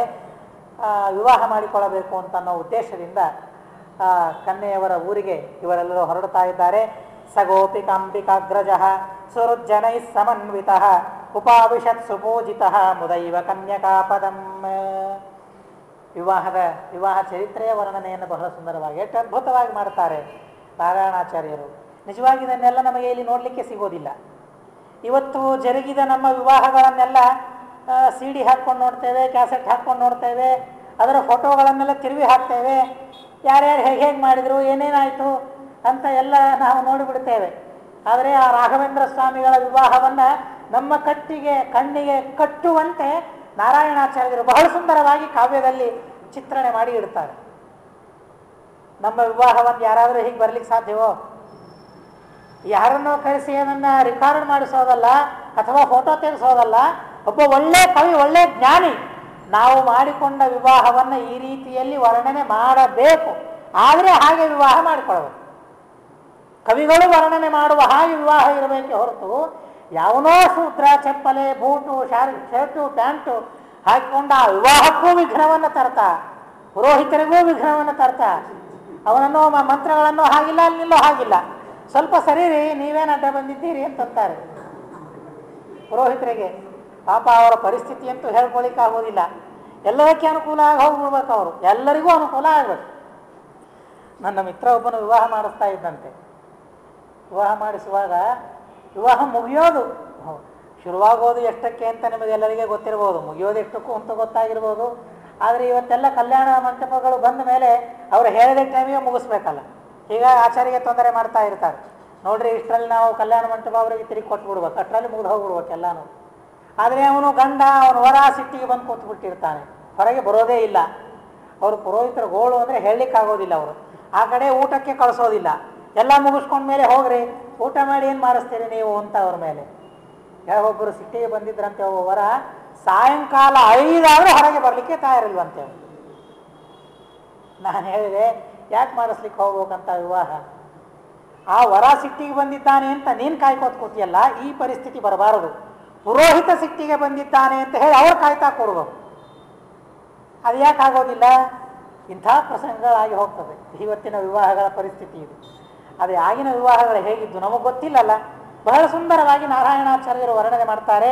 ಅಥ ವಿವಾಹ ಸಮುತ್ಸುಕ ಕನ್ಯಕಾ ಗುಣಮಣಿ ಪಿತರವು ನಿಜ ಮಂದಿರಾತ್ ಅಗಮತಾಂ ಅಭಿವೀಕ್ಷಿತು ಮಾದರಾತ್ ವರಮುಪಾಗತಮಾತ್ಮ ಪುರೋದರಂ. ಎದುರುಗೊಳ್ಳಿಕ್ಕೆ ಬರ್ತಾರಂತೆ. ಎದುರುಗೊಳ್ಳಿಕ್ಕೆ ಬರಬೇಕಾದ್ರೆ ಅವರಲ್ಲಿ ಭಾವನೆಗಳೇನಿರ್ತವೆ, ನಮ್ಮಲ್ಲಿ ಭಾವನೆಗಳೇನಿರ್ತವೆ ಅದೆಲ್ಲ ನಮಗೆ ಗೊತ್ತು. ಅದನ್ನು ಅಲ್ಲಿ ಜೋಡಿಸಿಕೊಂಡು ನೋಡಿದಾಗ ಬಹಳ ಸುಂದರವಾದ ಭಾವನೆಗಳು. ವರಪಕ್ಷದವರು ಬರ್ತಾ ಇದ್ದಾರೆ ಅಂತಂದ ತಕ್ಷಣ ಗಾಬರಿ ಶುರುವಾಗಿಬಿಟ್ಟಿರ್ತದೆ ಇವನಿಗೆ, ಕನ್ಯಾಪಿತನಿಗೆ. ಬರ್ತಾ ಇದ್ದಾರೆ, ಸರಿಯಾದ ಸಮಯಕ್ಕೆ ಹೋಗಬೇಕು ಅಲ್ಲ, ಮೊದಲಿಗೆ ಹೋಗಿ ನಿಂತಿರ್ಬೇಕಲ್ಲ. ನಾವು ಸರಿಯಾಗಿ ಆಧಾರ ಮಾಡಬೇಕು, ಆವಾಹನೆ ಮಾಡಬೇಕು, ಅವರಿಗೆ ಕರಿಬೇಕು, ಎಲ್ಲರನ್ನೂ ಹೆಸರಿಟ್ಟು ಕರಿಬೇಕು, ಕುಂಕುಮ ಹಚ್ಚಿ ಕರಿಬೇಕು ಎಲ್ಲರಿಗೂ. ಯಾರಿಗಾದರೂ ತಪ್ಪಿದ್ರೆ ಮುಗಿದೋಯ್ತು, ಅಲ್ಲೇ ಕೂತು ಬಿಡ್ತಾವೆ, ವಿಘ್ನ ಶುರುವಾಯ್ತು ಅಲ್ಲಿಂದಲೇ. ನನಗೆ ಸರಿಯಾಗಿ ಕರೆದಿಲ್ಲ, ನನಗೆ ಕುಂಕುಮ ಹಚ್ಚಿ ಕರೆದಿಲ್ಲ, ನನ್ನನ್ನು ಕೈ ಹಿಡಿದು ಕರೆದಿಲ್ಲ, ನನಗೆ ಸರಿಯಾಗಿ ಬಾ ಅಂತ ಹೇಳಿಲ್ಲ, ಒಂದೇ ಸಲ ಹೇಳಿದ್ದಾನೆ. ಯಾರಿಗೋ ಪಾಪ ಗೊತ್ತಿದ್ದವರು ಇರ್ತಾರೆ, ಗೊತ್ತಿದ್ದವರು ಅಂತ 2 ಸಲ ಹೇಳಿರ್ತಾನೆ. ಒಂದು ಸಲ ಹೇಳಿ ಮತ್ತೆ ಬರಬೇಕು ಅಂತ 2ನೇ ಸಲ ಹೇಳಿರ್ತಾನೆ. ಅವನಿಗೆ 2 ಸಲ ಹೇಳಿದ, ನನಗೆ ಒಂದೇ ಸಲ ಹೇಳಿದ. ನಾನು ಯಾಕೆ ಹೋಗಲಿ, ಬರೀಲಿ 2ನೇ ಸಲ ಕರೀಲಿ. ಏನು ವಿಚಿತ್ರವಾದ ಅಭಿಮಾನ ಆ ಸಮಯದಲ್ಲಿ ಬರ್ತದೋ, ಬಹಳ ವಿಚಿತ್ರವಾದ ಅಭಿಮಾನ ಬಂದು ಹೋಗ್ಬಿಡ್ತದೆ ಯಾವಾಗ. ಈಗ ಗಾಬರಿ ಅವನಿಗೆ ವಿವಾಹ ಮಾಡಬೇಕು ಅಂತಂದರೆ ಕನ್ಯಾಪಿತನಿಗೆ ಇದು ಹಿಂದಕ್ಕೆ ಹೇಳಿದ್ದಾರೆ. ಕನ್ಯಾಪಿತೃತ್ವಂ ಖಲು ದುಃಖ ಹಾನಿ ಅಂತ ಹೇಳಿಬಿಟ್ಟಿದ್ದಾರೆ. ಬಹಳ ದುಃಖ, ಭಾರಿ ದುಃಖ ಆಗಿ ಹೋಗ್ಬಿಡ್ತದಂತೆ. ಕನ್ಯಾಪಿತ ಅಂದರೆ ಅನ್ನೋದಕ್ಕಾಗಿ ಶಾರ್ಟ್ಕಟ್ಟಲ್ಲಿ ಕರೀತಾ ಇರ್ತಾರೆ. ಕಪಿ ಅಂತ ಅವನು, ಕನ್ಯಾಪಿತ ಕಪಿ ಅವನು. ಅಷ್ಟು ದುಃಖ, ಅಷ್ಟು ವೇದನೆ ಅವನು ಸಹನೆ ಮಾಡಿಕೊಳ್ಬೇಕು ಅಂತ ಹೇಳ್ತಾರೆ. ಆದರೆ ಆಗಿನ ಕಾಲದಲ್ಲಿಯ ಭಾವನೆಗಳು, ವಿವಾಹ ಎಷ್ಟು ಬಾಂಧವ್ಯದಿಂದ, ಎಷ್ಟು ಸ್ನೇಹದಿಂದ ಆ ವಿವಾಹಗಳು ನಡೆದು ಹೋಗ್ತಾ ಇತ್ತು ಅಂತ ಅನ್ಲಿಕ್ಕೆ ಬಹಳ ಸುಂದರವಾದ ವಿಚಾರಗಳು ನಮಗೆ ಇಲ್ಲಿ ನೋಡಲಿಕ್ಕೆ ಸಿಗುತ್ತದೆ. ರುಕ್ಮಿಣೀಶ ವಿಜಯದಲ್ಲಿ ವಾದಿರಾಜರ ವರ್ಣನೆ ಮಾಡೋದು, ಅದಂತೂ ಕೃಷ್ಣನ ವಿವಾಹ, ಸಾಕ್ಷಾತ್ ಕೃಷ್ಣನ ವಿವಾಹ. ಅಲ್ಲಿ ಅಂತೂ ಯಾರಿಗೆ ಯಾವ ತೊಂದರೆ, ಎಲ್ಲರೂ ವಿಷ್ಣು ಭಕ್ತರು.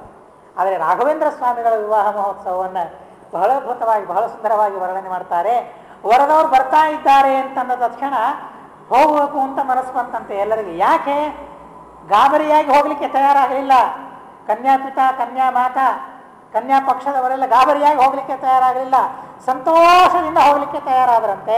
ಅಥ ವಿವಾಹ ಸಮುತ್ಸಕ ಕನ್ಯಕಾ ಗುಣಮಣಿ ಪಿತರವು ನಿಜ ಮಂದಿರಾತ. ಕನ್ಯಕಾ ಗುಣಮಣಿ ಪಿತರವು, ಅವರಿಗೆ ಸಂತೋಷ, ಅವರಿಗೇನೂ ಅಧೈರ್ಯ ಇಲ್ಲ ಅವರಿಗೆ. ಯಾಕೆ, ನನ್ನ ಹತ್ತಿರ ಇದ್ದದ್ದೇನು, ನನ್ನ ಹತ್ತಿರ ಇದ್ದದ್ದೇನು ಕನ್ಯಾಮಣಿ, ಭಾರಿ ರತ್ನ ನನ್ನ ಹತ್ರ ಇದೆ, ಆ ರತ್ನವನ್ನು ದಾನ ಮಾಡ್ತಾ ಇದ್ದೇನೆ ಅಂತ ಅನ್ನೋ ಸಂತೋಷ ಅವರಿಗೆ. ಅಷ್ಟು ಅದ್ಭುತವಾದ ಗುಣಗಳು ಅವರಲ್ಲಿ ಬರುವಂತೆ ನಾನು ಸಂಸ್ಕಾರವನ್ನು ಕೊಟ್ಟಿದ್ದೇನೆ ಅಂತ ಅನ್ನೋ ಸಂತೋಷ ಅವರ ಮುಖದಲ್ಲಿ. ಅನ್ನೋದಕ್ಕಾಗಿ ಅವರು ಆ ಶಬ್ದ ಆಡ್ತಾರೆ. ನಾವು ಬರೀ ಶಬ್ದ ಮಾತ್ರ ಇರ್ತದೆ, ಕನ್ಯಾಮಣಿ ವರ ರತ್ನ ಅಂತ. ಅದು ಏನು ಮಣಿಯೋ ಏನು ರತ್ನವೋ ಗೊತ್ತಿಲ್ಲ ನಮಗೆ, ಆದರೆ ಇಲ್ಲಿ ಮಾತ್ರ ನಿಜವಾದ ಮಣಿ, ನಿಜವಾದ ರತ್ನ ಇದೆ. ಯಾಕೆ, ಅಂಥ ಗುಣಗಳನ್ನು ನಾನು ಕಲಿಸಿದ್ದೇನೆ. ಪ್ರಕಾಶ, ಮಣಿಯಲ್ಲಿ ಪ್ರಕಾಶ ಇರಬೇಕು. ಯಾವುದರಲ್ಲಿ ಪ್ರಕಾಶ ಇರುತ್ತದೆ ಅದು ಮಣಿ. ಆ ಪ್ರಕಾಶವನ್ನು ಭೇದನೆ ಮಾಡಲಿಕ್ಕಾಗೋದಿಲ್ಲ, ಏನು ಮಾಡಿದರೂ ವಜ್ರವನ್ನು ಭೇದನೆ ಮಾಡಲಿಕ್ಕಾಗೋದಿಲ್ಲ.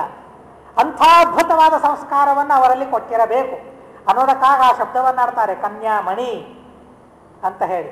ವರರತ್ನ, ವರಮಣಿ, ಆ ಅಭಿಪ್ರಾಯದಿಂದ ಹೇಳಬೇಕು.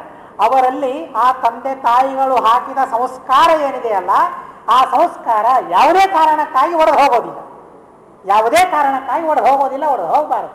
ಅಂಥ ಅದ್ಭುತವಾದ ಗುಣಗಳಿವೆ ಅನ್ನೋದಕ್ಕಾಗಿ ಕನ್ಯಾಮಣಿ ಅಂತ ಅಲ್ಲಿ ಕರೀತಾರೆ. ಸಮುತ್ಸುಕ ಕನ್ಯಕಾ ಗುಣಮಣಿ ಪಿತರವು, ಬರೀ ಕನ್ಯೆ ಒಬ್ಬಳೇ ಮಣಿ ಅಲ್ಲ, ಆ ಕನ್ಯೆಯ ಒಂದೊಂದು ಗುಣಗಳು ಒಂದೊಂದು ಮಣಿ. ಏನು ಪ್ರಯತ್ನ ಮಾಡಿದರೂ ಕೊಂಡ್ಕೊಳ್ಳಿಕ್ಕೆ ಸಾಧ್ಯ ಇಲ್ಲ ಅಂಥ ಗುಣಗಳನ್ನು. ಅಂಥ ಅದ್ಭುತವಾದ ಗುಣಗಳಿರುವ ಮಗಳು ನಮ್ಮ ಮಗಳು ಅಂತನ್ನೋ ಹೆಮ್ಮೆ ಅವಳಿಗೆ, ಧೈರ್ಯ ಅವರಿಗೆ. ಅಂಥ ಅದ್ಭುತವಾದ ಧೈರ್ಯ. ಬಂದವನು ಯಾರು, ಅದ್ಭುತವಾದ ಪಂಡಿತ, ವಿದ್ವಾಂಸ, ವೇದ ವಿದ್ವಾಂಸ, ವೈಷ್ಣವ, ವಿಷ್ಣು ಭಕ್ತ ಅಂತನ್ನೋ ಸಂತೋಷ ಅವರಿಗೆ. ಹೀಗಾಗಿ ಈ ಕನ್ಯಾಮಣಿಯನ್ನು ಆ ವರರತ್ನನಿಗೆ ನಾನು ಒಪ್ಪಿಸಿದರೆ, ಆ ವೈಷ್ಣವನಿಗೆ, ಒಬ್ಬ ವೈಷ್ಣವಳು ಇವಳು, ವೈಷ್ಣವನ ಜೊತೆಗೆ ಸಮಾಗಮವಾದರೆ ಅವರಿಬ್ಬರ ದಾಂಪತ್ಯ ಸರಾಗವಾಗಿ ಇರ್ತದೆ. ಇವತ್ತೆಲ್ಲ ಜಗಳ ಯಾಕೆ ಬರ್ತದೆ ಗೊತ್ತದೇನ್ರಿ, ಒಬ್ಬೊಬ್ಬರಲ್ಲಿ ಒಂದೊಂದು ಭಾವನೆಗಳಿರ್ತದೆ. ಇವನು ಪಶ್ಚಿಮ ಆದರೆ ಅವನು ಪೂರ್ವನಾಗ್ತಾನೆ, ಈಗೆಲ್ಲ ನಡೆದು ಹೋಗ್ತದೆ. ಇವನು ಬ್ರಾಹ್ಮಣ ಆದರೆ ಅವನು ಶೂದ್ರನಾಗಿರ್ತಾನೆ, ಇವನು ಹಿಂದೂ ಆದರೆ ಅವನು ಮುಸಲ್ಮಾನ್ ಕ್ರಿಶ್ಚಿಯನ್ ಆಗಿರ್ತಾನೆ. ಇದು ಪೂರ್ವ ಪಶ್ಚಿಮ ಅಲ್ಲ, ಇದು ಸರ್ವಥಾ ಭಾವನೆಗಳಿಗೆ, ಸ್ವಭಾವಗಳಿಗೆ, ಧರ್ಮಗಳಿಗೆ ಹೊಂದಾಣಿಕೆ ಇರೋದಿಲ್ಲ. ಹೀಗಾಗಿ ಎಷ್ಟೆಲ್ಲ ಅನರ್ಥಗಳು ಇವತ್ತು ನಡೆದು ಹೋಗ್ತಾ ಇದೆ. ಪರಸ್ಪರ ಹಿಂದೂಗಳು ವಿವಾಹ ಆದರೇನೆ ವಿಚಿತ್ರವಾದ ಭಾವನೆಗಳಿರ್ತವೆ ಅಂತ ಅನ್ನೋದಕ್ಕಾಗಿ ವಿವಾಹ ಮಾಡ್ಕೊಳ್ತಾರೆ. ಒಂದೇ ಒಂದು ವರ್ಷದಲ್ಲಿ ಸಿದ್ಧರಾಗಿ ಬಿಟ್ಟಿರ್ತಾರೆ ಕೋರ್ಟಿನ ಮೆಟ್ಟಲು ಹತ್ತಲಿಕ್ಕೆ. ನನಗೆ ಅವನ ಗುಣಗಳು ಹಿಡಿಸಿಲ್ಲ, ನನಗೆ ಅವಳ ಗುಣಗಳು ಹಿಡಿಸಿಲ್ಲ. ಹಾಗಾದರೆ ಯಾರ ಗುಣಗಳು ಯಾರಿಗೆ ಹಿಡಿಸ್ತದೆ? ಇವನಿಗೆ ಹಿಡಿಸುವ ಗುಣಗಳು ಇರುವ ಹೆಣ್ಣು ಎಲ್ಲಿದ್ದಾಳೆ ಪ್ರಪಂಚದಲ್ಲಿ? ಎಲ್ಲಿಯೂ ಇಲ್ಲ. ಎಷ್ಟು ಸುಂದರವಾಗಿ ಹೇಳ್ತಾರೆ ಅಂತ ಅಂದರೆ, ಹೀಗಾಗಿ ಅವನು ವಿಚಾರ ಮಾಡಿದೆ, ಇವನು ವೈಷ್ಣವಳು, ಅವನು ವೈಷ್ಣವ, ವೈಷ್ಣವರಲ್ಲಿ ವಿವಾಹ ಆದರೆ ಅನ್ನೋದಕ್ಕಾಗಿ ಮಹಾಭಾರತದಲ್ಲಿ ಒಂದು ಮಾತು ಹೇಳಿದರು, ಯಯೋರೇವ ಸಮಂ ವಿತ್ತಂ ಯಯೋರೇವ ಸಮಂ ವಯಃ ತಯೋರ್ ವಿವಾಹ ಮೈತ್ರಿ ಚ ನೋತ್ತಮಾಧಮಯೋ ಕ್ವಚಿತ. ಉತ್ತಮಾಧಮರಲ್ಲಿ ಎಂದಿಗೂ ವಿವಾಹ ಆಗಬಾರದು ಅಂತ ಹೇಳಿದ್ದಾರೆ. ನೀಚ ಉತ್ತಮ ಭಾವನೆಗಳಿರುವವರಲ್ಲಿ ಸರ್ವಥಾ ವಿವಾಹ ಆಗಬಾರದು ಅಂತ ಹೇಳಿಬಿಟ್ಟಿದ್ದಾರೆ. ಹಾಗಾದರೆ ವಿಚ್ಛೇದನಗಳು ನಡೆದು ಹೋಗ್ತದೆ, ಇಲ್ಲದೆ ಹೋದರೆ ಜೀವನ ಸರಾಗವಾಗಿ ಇರ್ತದೆ ಅನ್ನೋದಕ್ಕಾಗಿ ಅವನು ವೈಷ್ಣವರವರು ಬಂದವರು ಅನ್ನೋದಕ್ಕಾಗಿ ಅವರನ್ನ ಆರಾಧನೆ ಮಾಡೋದಕ್ಕಾಗಿ ಅವರ ಪೂಜೆಯನ್ನು ಮಾಡೋದಕ್ಕಾಗಿ ಸಂತೋಷದಿಂದ ಹೋಗ್ತಾ ಇದ್ದಾರಂತೆ. ಬಂದವರು ವೈಷ್ಣವರು, ನಾವು ಅವರ ಪೂಜೆಯನ್ನು ಮಾಡಬೇಕು ಅಂತನ್ನೋ ಭಾವನೆಯಿಂದ ಆದರದಿಂದ ಅವರು ಹೋಗ್ತಾ ಇದ್ದಾರಂತೆ. ಅಗಮತಾಮ್ಮ ಅಭಿವೀಕ್ಷಿತು ಮಾದರಾತ ವರಮುಪಾಗತ ಮಾತ್ಮ ಪುರೋದರಂ. ತನ್ನ ನಗರಕ್ಕೆ, ತಮ್ಮ ಪಟ್ಟಣಕ್ಕೆ ಬಂದಿರುವ ಆ ವರನನ್ನು ನೋಡೋದಕ್ಕಾಗಿ, ಆ ವರನ ಸೌಂದರ್ಯವನ್ನ, ಆ ವರನ ಗುಣಗಳನ್ನು ನೋಡೋದಕ್ಕಾಗಿ, ಅವನ ಮುಖವನ್ನು ನೋಡಿ ಅಂದಾಜು ಮಾಡಿಕೊಳ್ಳೋದಕ್ಕಾಗಿ ಅಂತ ಹೇಳಿ ಇವರೆಲ್ಲ ಹೋಗ್ತಾ ಇದ್ದಾರಂತೆ ಪೂಜೆ ಮಾಡೋದಕ್ಕಾಗಿ. ಸಂತೋಷದಿಂದ ಹೋಗ್ತಾ ಇದ್ದಾರೆ. ಧೃತಮುಪೇತ್ಯವರಂಪಿತರೌ ಚಿರಂ ಮುಹುರವೇಕ್ಷ ಮುದಂ ಸಮವಾಪತು. ಬರ್ತಾರೆ, ಬಂದು ಆ ರಾಘವೇಂದ್ರ ಸ್ವಾಮಿಗಳು ವೆಂಕಟನಾಥಾಚಾರ್ಯರನ್ನು ನೋಡ್ತಾರೆ. ಅದ್ಭುತವಾದ ಮುಖ, ಅದ್ಭುತವಾದ ಕಾಂತಿ. ಆ ಕಾಂತಿಯನ್ನು ನೋಡಿ ಇವರಿಗೆ ಗೊತ್ತಾಗ ಹೋಗ್ಬಿಟ್ಟು ಫೇಸ್ ರೀಡಿಂಗ್ ಇರ್ತಾ ಇತ್ತು ಅವತ್ತೆ. ಮುಖಾವಲೋಕನ. ಯಾಕೆ ಮುಖಾವಲೋಕನ ಅಂತ ಅನ್ನೋದು ಬಂದದ್ದು ಯಾಕೆ ಗೊತ್ತು? ಇದೇ ಕಾರಣಕ್ಕಾಗಿ. ಮುಖ ನೋಡಿ ಅವನು ಎಂಥವನು ಅಂತ ಹೇಳೋದು. ಮುಖ ನೋಡಿ ಎಂಥವನು, ಎಂಥ ಸ್ವಭಾವ ಅವನದ್ದು ಅಂತ ನಿರ್ಧಾರ ಮಾಡುವ ಯೋಗ್ಯತೆ ಆಗಿನ ಕಾಲದಲ್ಲಿ ಇರ್ತಾ ಇತ್ತು ಜನರಿಗೆ. ಹೀಗಾಗಿ ಮುಖ ನೋಡಲಿಕ್ಕೆ ಶುರು ಮಾಡಿಬಿಡ್ತಾರೆ. ಹಾಗೆಯೇ ನಿಂತು ಬಿಟ್ಟಿದ್ದಾರಂತೆ ಕನ್ಯಾಪಿತೃಗಳು, ತಂದೆ ತಾಯಿಗಳು. ಆ ವೆಂಕಟನಾಥಾಚಾರ್ಯರ ಮುಖ ನೋಡ್ತಾ ಇದ್ದಾರೆ. ಕಣ್ಣನ್ನು ತಿರುಗಿಸ್ಕೊಳ್ಬೇಕು ಅಂತಂದರೆ ಆಗ್ತಾ ಇಲ್ಲ. ಅಷ್ಟು ಅದ್ಭುತವಾದ ಸೌಂದರ್ಯ, ಅದ್ಭುತವಾದ ಜ್ಞಾನ, ತೇಜಸ್ಸು, ಪ್ರತಿಭೆ ಅವರ ಮುಖದಲ್ಲಿ ಕಾಣಿಸ್ತಾ ಇದೆ. ಮುಹುರವೇಕ್ಷ ಮುದಂ ಸಮವಾಪತು. ಮತ್ತೆ ಮತ್ತೆ ನೋಡ್ತಾರಂತೆ, ಮತ್ತೆ ಮತ್ತೆ ಅವನ ಮುಖವನ್ನು ನೋಡೋದು. ಕನ್ಯೆ ನೋಡಬೇಕು, ಆದರೆ ಕನ್ಯೆಗಿಂತಲೂ ಇವರೇ ಹೆಚ್ಚು ನೋಡ್ತಾ ಇದ್ದಾರೆ ತಮ್ಮ ಅಳಿಯನನ್ನು. ಆಗುವ ಅಳಿಯನನ್ನು ಮತ್ತೆ ಮತ್ತೆ ಮತ್ತೆ ಮತ್ತೆ ನೆಪ ಮಾಡಿಕೊಂಡು ಮಾತಾಡಿಸ್ಲಿಕ್ಕೆ ಹೋಗ್ಬೇಕಂತೆ ಅವರ ಜೊತೆ. ಎಷ್ಟು ಅದ್ಭುತವಾದ ಆಕರ್ಷಣ ಶಕ್ತಿ ಅವರಲ್ಲಿ ಇತ್ತು ಅಂತ ತಿಳಿಸ್ತಾರೆ. ತಿಳಿಸಿದ ಮೇಲೆ ಪದಯುಗ ಪ್ರಣತಸ್ಯ ಪಟೀಯಸಃ. ಏನು ಸ್ವಭಾವ, ಏನು ಸಂಸ್ಕಾರವನ್ನು ಹೇಳ್ತಾರೆ ವೆಂಕಟನಾಥಾಚಾರ್ಯರದ್ದು. ಆಗಿನ ಜನರ ಸಂಸ್ಕಾರಗಳನ್ನು ಹೇಳ್ತಾರೆ. ಮುಂದೆ ಆಗುವ ಮಾವ ಅಲ್ಲ ಅನ್ನೋದಕ್ಕಾಗಿ ವಾಹನದಿಂದ ಕೆಳಗೆ ಇಳಿದು ಬಂದು ಸಾಷ್ಟಾಂಗ ನಮಸ್ಕಾರವನ್ನು ಹಾಕಿಬಿಡ್ತಾರೆ. ಏನು ಅಳಿಯ, ಏನು ಮಾವ ನೋಡ್ರ. ಈಗಿನ ಜಗತ್ತಿನಲ್ಲಿರ್ತಾರೆ, ಏನು ವಿಚಿತ್ರವಾದ ಅಳಿಯ ಮಾವಂದಿರಿರ್ತಾರೆ. ಮಾವ ಅಂದರೆ ಅವನು ನನಗೆ ನಮಸ್ಕಾರ ಮಾಡಬೇಕು, ಯಾಕೆ ಕಾಲು ತೊಳಿತಾನಲ್ಲ, ಹಾಗಾದರೆ ನಾನು ದೊಡ್ಡವನು ಅಂತ ಅನ್ನೋ ಭಾಷೆ ಅವರಿಗೆ ಇರ್ತದೆ. ನನಗೆ ಕಾಲು ತೊಳಿತಾನೆ ಅಂತ ಆದರೆ ಅವನಿಗಿಂತಲೂ ನಾನು ದೊಡ್ಡವನು ಅಂತ ಅಭಿಮಾನ ಅವರಿಗೆ. ನಾನು ದೊಡ್ಡವನು ಅನ್ನೋದಕ್ಕೆ ಕಾಲು ತೊಳಿತಾನೆ ಅವರು ಅಂತ. ಸರ್ವತಾ ಅಲ್ಲ, ತಂದೆಗೆ ಸಮಾನ ಮಾವ.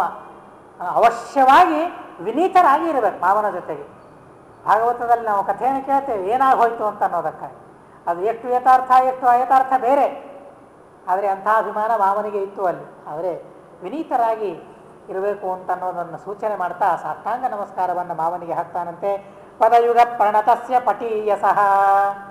ನಮಸ್ಕಾರ ಮಾಡಿದ ತಕ್ಷಣ ಎದೆ ತುಂಬಿ ಬರ್ತದಂತೆ ಅವರಿಗೆ, ತಂದೆ ತಾಯಿಗಳಿಗೆ, ಕನ್ಯೆಯ ಮಾವ, ಅತ್ತೆ ಮಾವಂದರಿಗೆ. ಸಮಾಸಿಷಮೂಚಿತು. ಒಳ್ಳೆಯ ಆಶೀರ್ವಾದವನ್ನು ಅವರಿಗೆ ಮಾಡಿಬಿಟ್ಟಿದ್ದಾರಂತೆ. ಮಾಡಿದ ಮೇಲೆ ಆಮೇಲೆ ಮನೆಗೆ ಕರ್ಕೊಂಡು ಹೋದರು. ಮನೆಗೆ ಕರ್ಕೊಂಡು ಹೋದ ಮೇಲೆ ಪರಸ್ಪರ ಪರಿಚಯವನ್ನು ಮಾಡಿಕೊಳ್ತಾ ಇದ್ದಾರೆ. ದೊಡ್ಡವರು ಸಣ್ಣವರು ಎಲ್ಲರೂ ಪರಿಚಯವನ್ನು ಮಾಡಿಕೊಳ್ತಾ ಇದ್ದಾರೆ. ಸಮ ಸಮ ಪರಿಶಶ್ವಜಿರೇ ಮುದ ಅಧಿಕ ಸಮಾನ್ ಪೃಥುಕಾ ಪ್ರಣಮಂತಿ ಚ ಬಹುವಯೋ ಭರಿತಾಹ ಬಹುಲಾಶಿಷಂ ಜಗದಿರೇ ವಿವಿಧೇಶ್ವಪಿ ಬಂಧುಸು. ಇವತ್ತು ಪರಸ್ಪರ ಆಲಿಂಗನವನ್ನು ಮಾಡಿಕೊಳ್ತಾರಲ್ಲ ವಿವಾಹದ ಹಿಂದಿನ ದಿವಸ. ಸಾಯಂಕಾಲ ರಾತ್ರಿ ಆಗಿರ್ತದೆ, 12:30 1 ಆಗ್ತಾ ಇರ್ತದೆ. ವ್ಯಾಪಾರ ಅದು ಯಾರ ವ್ಯಾಪಾರ ಅಂತ ನಮಗೆ ಗೊತ್ತು. ಅದು ಅಂಥ ಸಮಯದಲ್ಲಿ ಪರಸ್ಪರ ಆಲಿಂಗನವನ್ನು ಮಾಡಿಕೊಳ್ತಾ ಇರ್ತಾರೆ.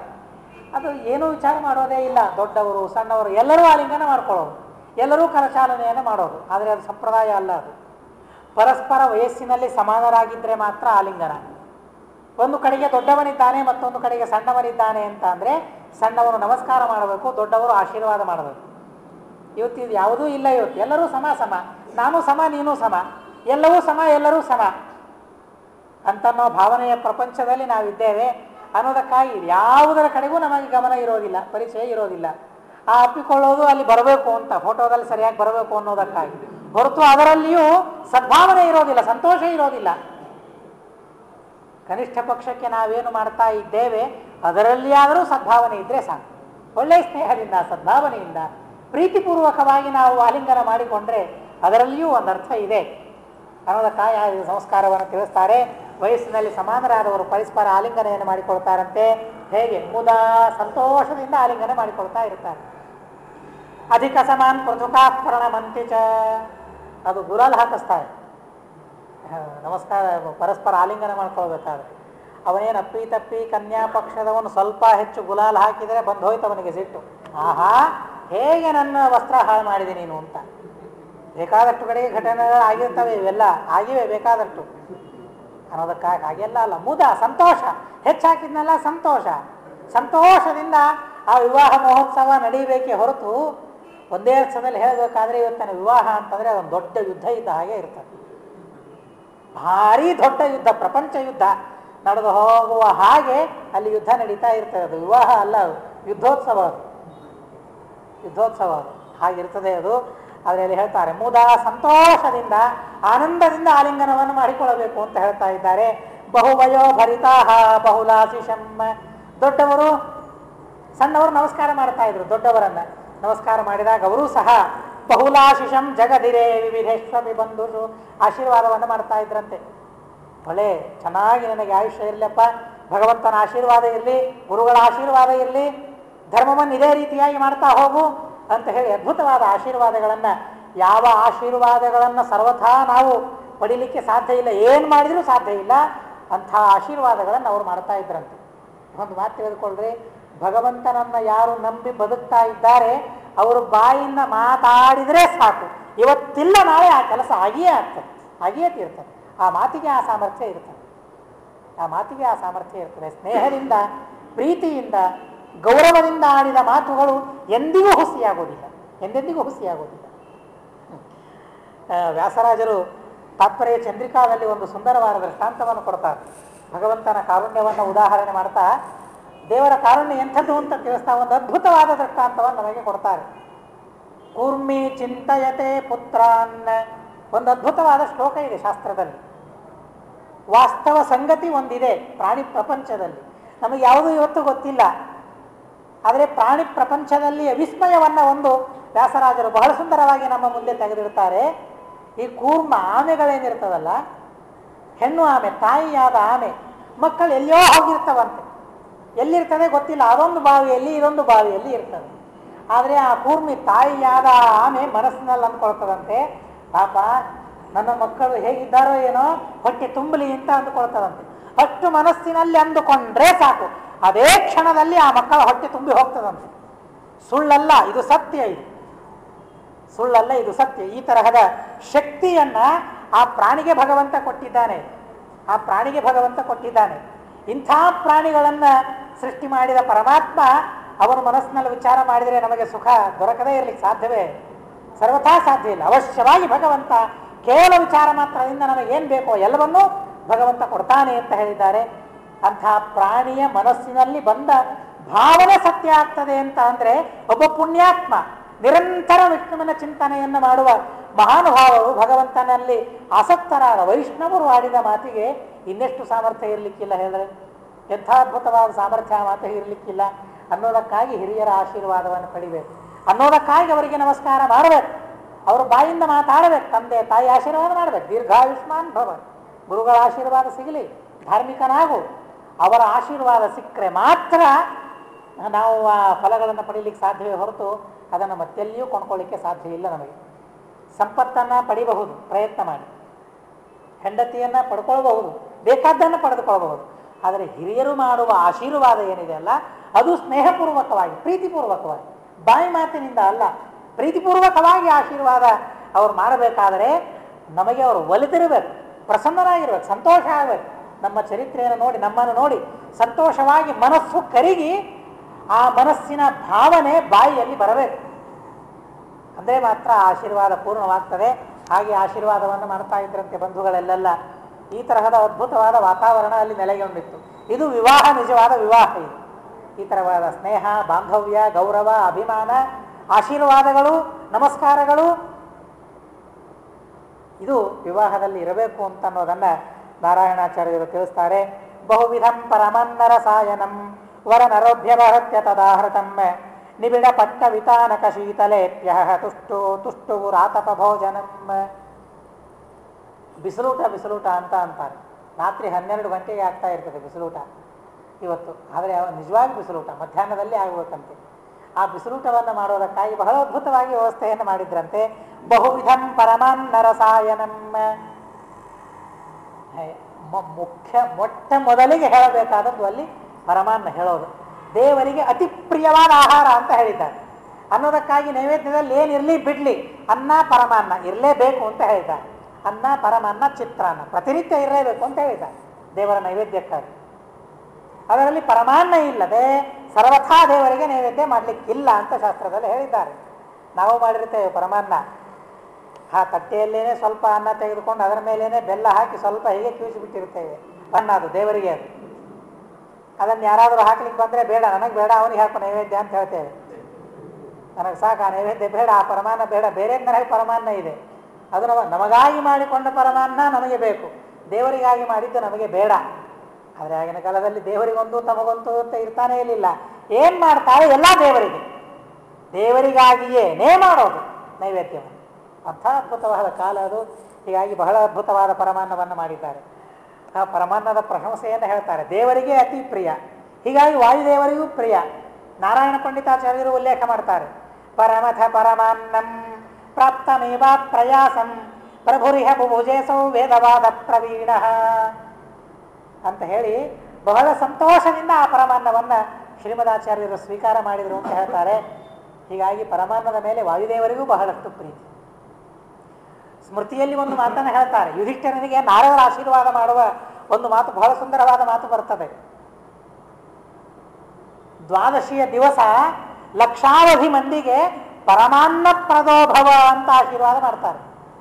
ದ್ವಾದಶಿಯ ದಿವಸ ಸಾವಿರಾರು ಬ್ರಾಹ್ಮಣರಿಗೆ ಪರಮಾನ್ನವನ್ನು ದಾನ ಮಾಡುವ ಯೋಗ್ಯತೆ ಸೌಭಾಗ್ಯ ನಿನಗೆ ಬರಲಿ ಅಂತ ಆಶೀರ್ವಾದ ಮಾಡ್ತಾರೆ. ಒಂದು ತುತ್ತು ಪರಮಾನ್ನವನ್ನು ಬ್ರಾಹ್ಮಣನಿಗೆ ಹಾಕಿದರೆ ಅತಿಶಯವಾದ ಪುಣ್ಯವನ್ನು ಶಾಸ್ತ್ರದಲ್ಲಿ ಹೇಳಿದ್ದಾರೆ. ಅಂಥ ಅದ್ಭುತವಾದ ಅಡಿಗೆ ಪರಮಾನ್ನ. ಹೀಗಾಗಿ ಏನಿರಲಿ ಬಿಡಲಿ ಅದು ಇರ್ತಾ ಇತ್ತು ಎಲ್ಲ ಕಡೆಗೆ. ಹೀಗಾಗಿ ಅದನ್ನೇ ಮೊದಲಿಗೆ ಅಲ್ಲಿ ಹೇಳ್ತಾರೆ. ಇವಾಗ ಅದೇ ಇರೋದಿಲ್ಲ, ಅದು ಬಿಟ್ಟು ಉಳಿದದ್ದೆಲ್ಲ ಇರ್ತದೆ, ಪರಮಾನ್ನವೇ ಇರೋದಿಲ್ಲ ಎಲ್ಲ ಕಡೆಗೆ ಯಾವ ಶುಭ ಕರ್ಮಗಳಲ್ಲಿ. ಬಹುವಿಧಂ ಪರಮಾನ್ನ ರಸಾಯನಂ ವರ ನರಹ ಅಭ್ಯವಹತ್ಯ ತದಾಹೃತಂ ನಿಬಿಡ ಪಟ್ಟ ವಿತಾನಕ ಶೀತಲೇ. ಬಿಸಿಲೂಟ ಮಾಡ್ತಾ ಇದ್ರಂತೆ. ಬಹಳ ಅದ್ಭುತವಾದ ಮಂಟಪವನ್ನು ರಚನೆ ಮಾಡಿದ್ರು. ರೇಷ್ಮೆಯ ವಸ್ತ್ರಗಳನ್ನು ಮೇಲೆ ಹಾಕಿದ್ರಂತೆ. ಎಲ್ಲಿಯೋ ಯಾವನ ಹತ್ರನೋ ಹೋಗಿ ಟೆಂಟನ್ನು ಹಾಕಿದ್ದಿಲ್ಲ ಅಲ್ಲಿ. ಬಹಳ ಅದ್ಭುತವಾದ ರೇಷ್ಮೆಯ ವಸ್ತ್ರಗಳು. ಈ ಕಡೆಗೆ ಹಾಕಲಿಕ್ಕೆ ನಾರಿನ ವಸ್ತ್ರಗಳು. ನಾರಿನ ರೇಷ್ಮೆಯ ವಸ್ತ್ರಗಳೇ ಎಲ್ಲ ಕಡೆಗೆ ಕಾಣಿಸ್ಬೇಕು. ಅದನ್ನು ಬಿಟ್ಟರೆ ಬೇರೆ ಯಾವ ಮೈಲಿಗೆ ಅಂತ ಅನ್ನೋ ಪ್ರಸಕ್ತಿಯೇ ಇಲ್ಲ ಅಲ್ಲಿ ಮಂಟಪದಲ್ಲಿ. ಯಾರೇನು ಮುಟ್ಟಿದ್ರೂ ಮಡಿ. ಅಂಥ ಅದ್ಭುತವಾದ ಪದಾರ್ಥಗಳಿಂದ ಮಂಟಪವನ್ನು ನಿರ್ಮಾಣ ಮಾಡಿದ್ರಂತೆ. ನಿಬಿಡ ಪಟ್ಟ ವಿತಾನಕ ಶೀತಲೆ. ಮೇಲೆ ಬಿಸಿಲು, ಆದರೆ ಆ ಮಂಟಪದಲ್ಲಿ ಹೋದಾಗ ಅದ್ಭುತವಾದ ತಂಪು. ಏನು ಏರ್ ಕಂಡೀಷನ್ ಇದ್ದಿದ್ದಿಲ್ಲ, ಏನಿದ್ದಿಲ್ಲ. ಆದರೆ ಪ್ರಕೃತಿಯಲ್ಲಿಯೇ ಆ ತರಹದ ಪದಾರ್ಥಗಳಿವೆ. ಸೂರ್ಯನ ಆ ತಾಪವನ್ನು ತಾವು ಸಹನೆ ಮಾಡಿ ನಮಗೆ ಮಾತ್ರ ಶೈತ್ಯವನ್ನು ಕೊಡುವ ಪದಾರ್ಥಗಳು ಬೇಕಾದಷ್ಟು ಪ್ರಪಂಚದಲ್ಲಿ ಇವೆ. ಆ ತರಹದ ವಸ್ತ್ರಗಳಿಂದ ದಿವ್ಯವಾದ ಮಂಟಪವನ್ನು ಮಾಡಿದ್ರು. ಆ ಮಂಟಪದಲ್ಲಿ ಅವರು ಎಲ್ಲ ಬಿಸಿಲೂಟವನ್ನು ಮಾಡ್ತಾರಂತೆ. ಅಭಿದಿದೃಕ್ಷು ಜನೇ ವರಮಾದರಾದುಪಗತೆ ಭವನಂ ತದನುಜ್ಞಜ ಕೃತ ಪರಸ್ಪರ ಸಂಕಥನೋ ಜನಃ ಸುಖಮಿವಾಸ ನಿಶಾಮಿಹ ವೇಶ್ಮನಿ. ಸಂತೋಷ ಆಯಿತು ಊಟ ಮಾಡಿ, ಎಲ್ಲರಿಗೆ ಅದ್ಭುತವಾದ ಸಂತೋಷ ಆಯಿತು. ಊಟ ಆದಮೇಲೆ ಸಾಯಂಕಾಲ ರಾತ್ರಿ ಮತ್ತೆ ಅವರೆಲ್ಲ ಊಟ ಮಾಡಿದ್ದಾರೆ. ಊಟ ಮಾಡಿದ ಮೇಲೆ ಕನ್ಯಾ ಪಕ್ಷದವರು ವರನಿಗೆ ಯಾವ ಸ್ಥಳವನ್ನು, ವರಪಕ್ಷದವರಿಗೆ ಯಾವ ಸ್ಥಳವನ್ನು ಗುರುತು ಮಾಡಿದ್ರು ಆ ಸ್ಥಳಕ್ಕೆ ಬರ್ತಾರಂತೆ. ಎಲ್ಲ ಕನ್ಯಾ ಪಕ್ಷದವರು ಬರ್ತಾರೆ. ಬಂದು ಅವರ ಜೊತೆಗೆ ಸಂತೋಷವಾಗಿ ಹರಟೆ ಹೊಡಿತಾ ಮಾತಾಡ್ತಾ ಸಂತೋಷವಾಗಿ ಆ ದಿವಸದ ರಾತ್ರಿಯನ್ನು ಕಳೆದಿದ್ದಾರಂತೆ. ನಾಳೆಗೆ ಏನು ಚಿಂತೆಯೇ ಇಲ್ಲ ಅವರಿಗೆ. ದಿನನಿತ್ಯವೂ ಅದೇ ಅವರಿಗೆ. ನಾಳೆಗೆ ಅಂತ ಅನ್ನೋ ಚಿಂತೆಯೇ ಇಲ್ಲದೇ ಇದ್ದವರು ಅವರು. ನಾಳೆಗೆ ಏನಪ್ಪ, ಹೇಗೆ ಮಾಡ್ಬೇಕು, ಅವರಿಗೆ ಗೌರವ ಏನು ಗೌರವದಲ್ಲಿ ಎಳ್ಳಷ್ಟೂ ನ್ಯೂನತೆಯನ್ನು ಮಾಡ್ತಾ ಇರಲಿಲ್ಲ. ಸಂತೋಷದಿಂದ ಮಾಡ್ತಾ ಇದ್ರು. ಹೀಗಾಗಿ ಇಬ್ಬರಿಗೂ ಸಮಾಧಾನ ಇತ್ತು. ಸಂತೋಷದಿಂದ ವೈಷ್ಣವರು ಅಂತ ಹೇಳಿ ಅವರಿಷ್ಟ ಆದರವನ್ನು ತೋರಿಸ್ತಾರೆ ಅಂತ ಹೇಳಿ ವರಪಕ್ಷದವರಿಗೆ. ಅವರು ಬಂದಿದ್ದಾರೆ, ಭಗವಂತ ದೇವತೆಗಳ ಸನ್ನಿಧಾನ ಅವರಲ್ಲಿರ್ತದೆ, ಅವಶ್ಯವಾಗಿ ಸಂತೋಷದಿಂದ ನಾವು ಆದರವನ್ನು ಮಾಡಬೇಕು ಅಂತ ಹೇಳಿ ಇವರಿಗೆ. ಹೀಗಾಗಿ ಪದಾರ್ಥದಲ್ಲಿ ಏನೇ ಲೋಪದೋಷ ಆದರೂ ಸಹ ಅವರು ಮಾಡುವ ಗೌರವದಲ್ಲಿ ಲೋಪದೋಷ ಆಗ್ತಾ ಇರಲಿಲ್ಲ. ಹೀಗಾಗಿ ಅವರು ಸಿಟ್ಟಿಗೆ ಬರುವ ಪ್ರಸಕ್ತಿ ಇರಲಿಲ್ಲ. ಯಾಕೆ, ನಾವು ಮಾಡೋ ಗೌರವ ಶಾಸ್ತ್ರಯುಕ್ತವಾಗಿದೆಯಲ್ಲ, ಸಂತೋಷದಿಂದ ಮಾಡ್ತಾ ಇದ್ದೀವಿ, ವೈಷ್ಣವರು ಅಂತ ಅನ್ನೋದಕ್ಕಾಗಿ ಮಾಡ್ತಾ ಇದ್ದೇವೆ ಅನ್ನೋದಕ್ಕಾಗಿ ಏನೇ ಲೋಪದೋಷಗಳಾದರೂ ಸಹ ಅದನ್ನು ಸರಿಪಡಿಸಿಕೊಂಡು ಸಮಾಧಾನದಿಂದ ಸಂತೋಷದಿಂದ ಆ ವಿವಾಹ ನಡೆದು ಹೋಗ್ತಾ ಇದೆಯಂತೆ. ಹೀಗಾಗಿ ಕೃತ ಪರಸ್ಪರ ಸಂಕಥನ ಜನಃ ಸುಖಮುವಾಸ ನಿಶಾಮಿಹ ವೇಶ್ಮನಿ, ಇಡೀ ರಾತ್ರಿ ಮಾತಾಡ್ತಾ ಕಳೆದು ಬಿಟ್ಟಿದ್ದಾರಂತೆ ವರಪಕ್ಷದವರು ಕನ್ಯಾಪಕ್ಷದವರು. ತ್ರಿದಿವ ದೇವ ದಿಶಾಧರ ಕಂದರೆ ಸಮುದಿತೆ ನಲಿನಿ ಪರಿಣೇತರಿ ತ್ರಿಪದಯ ಸವಿತಾರ ಮೃಚಾವರಂ ಪರಿಣಮಂತ ಮುಪಾಸತ ಸಜ್ಜನಾ. ಆಮೇಲೆ ಮರುದಿವಸ ಬೆಳಗಾಗ್ತದೆ. ಬೆಳಗಾದ ತಕ್ಷಣ ಹೋಗಿದ್ದಾರೆ, ಸ್ನಾನ ಮಾಡಿದ್ದಾರೆ.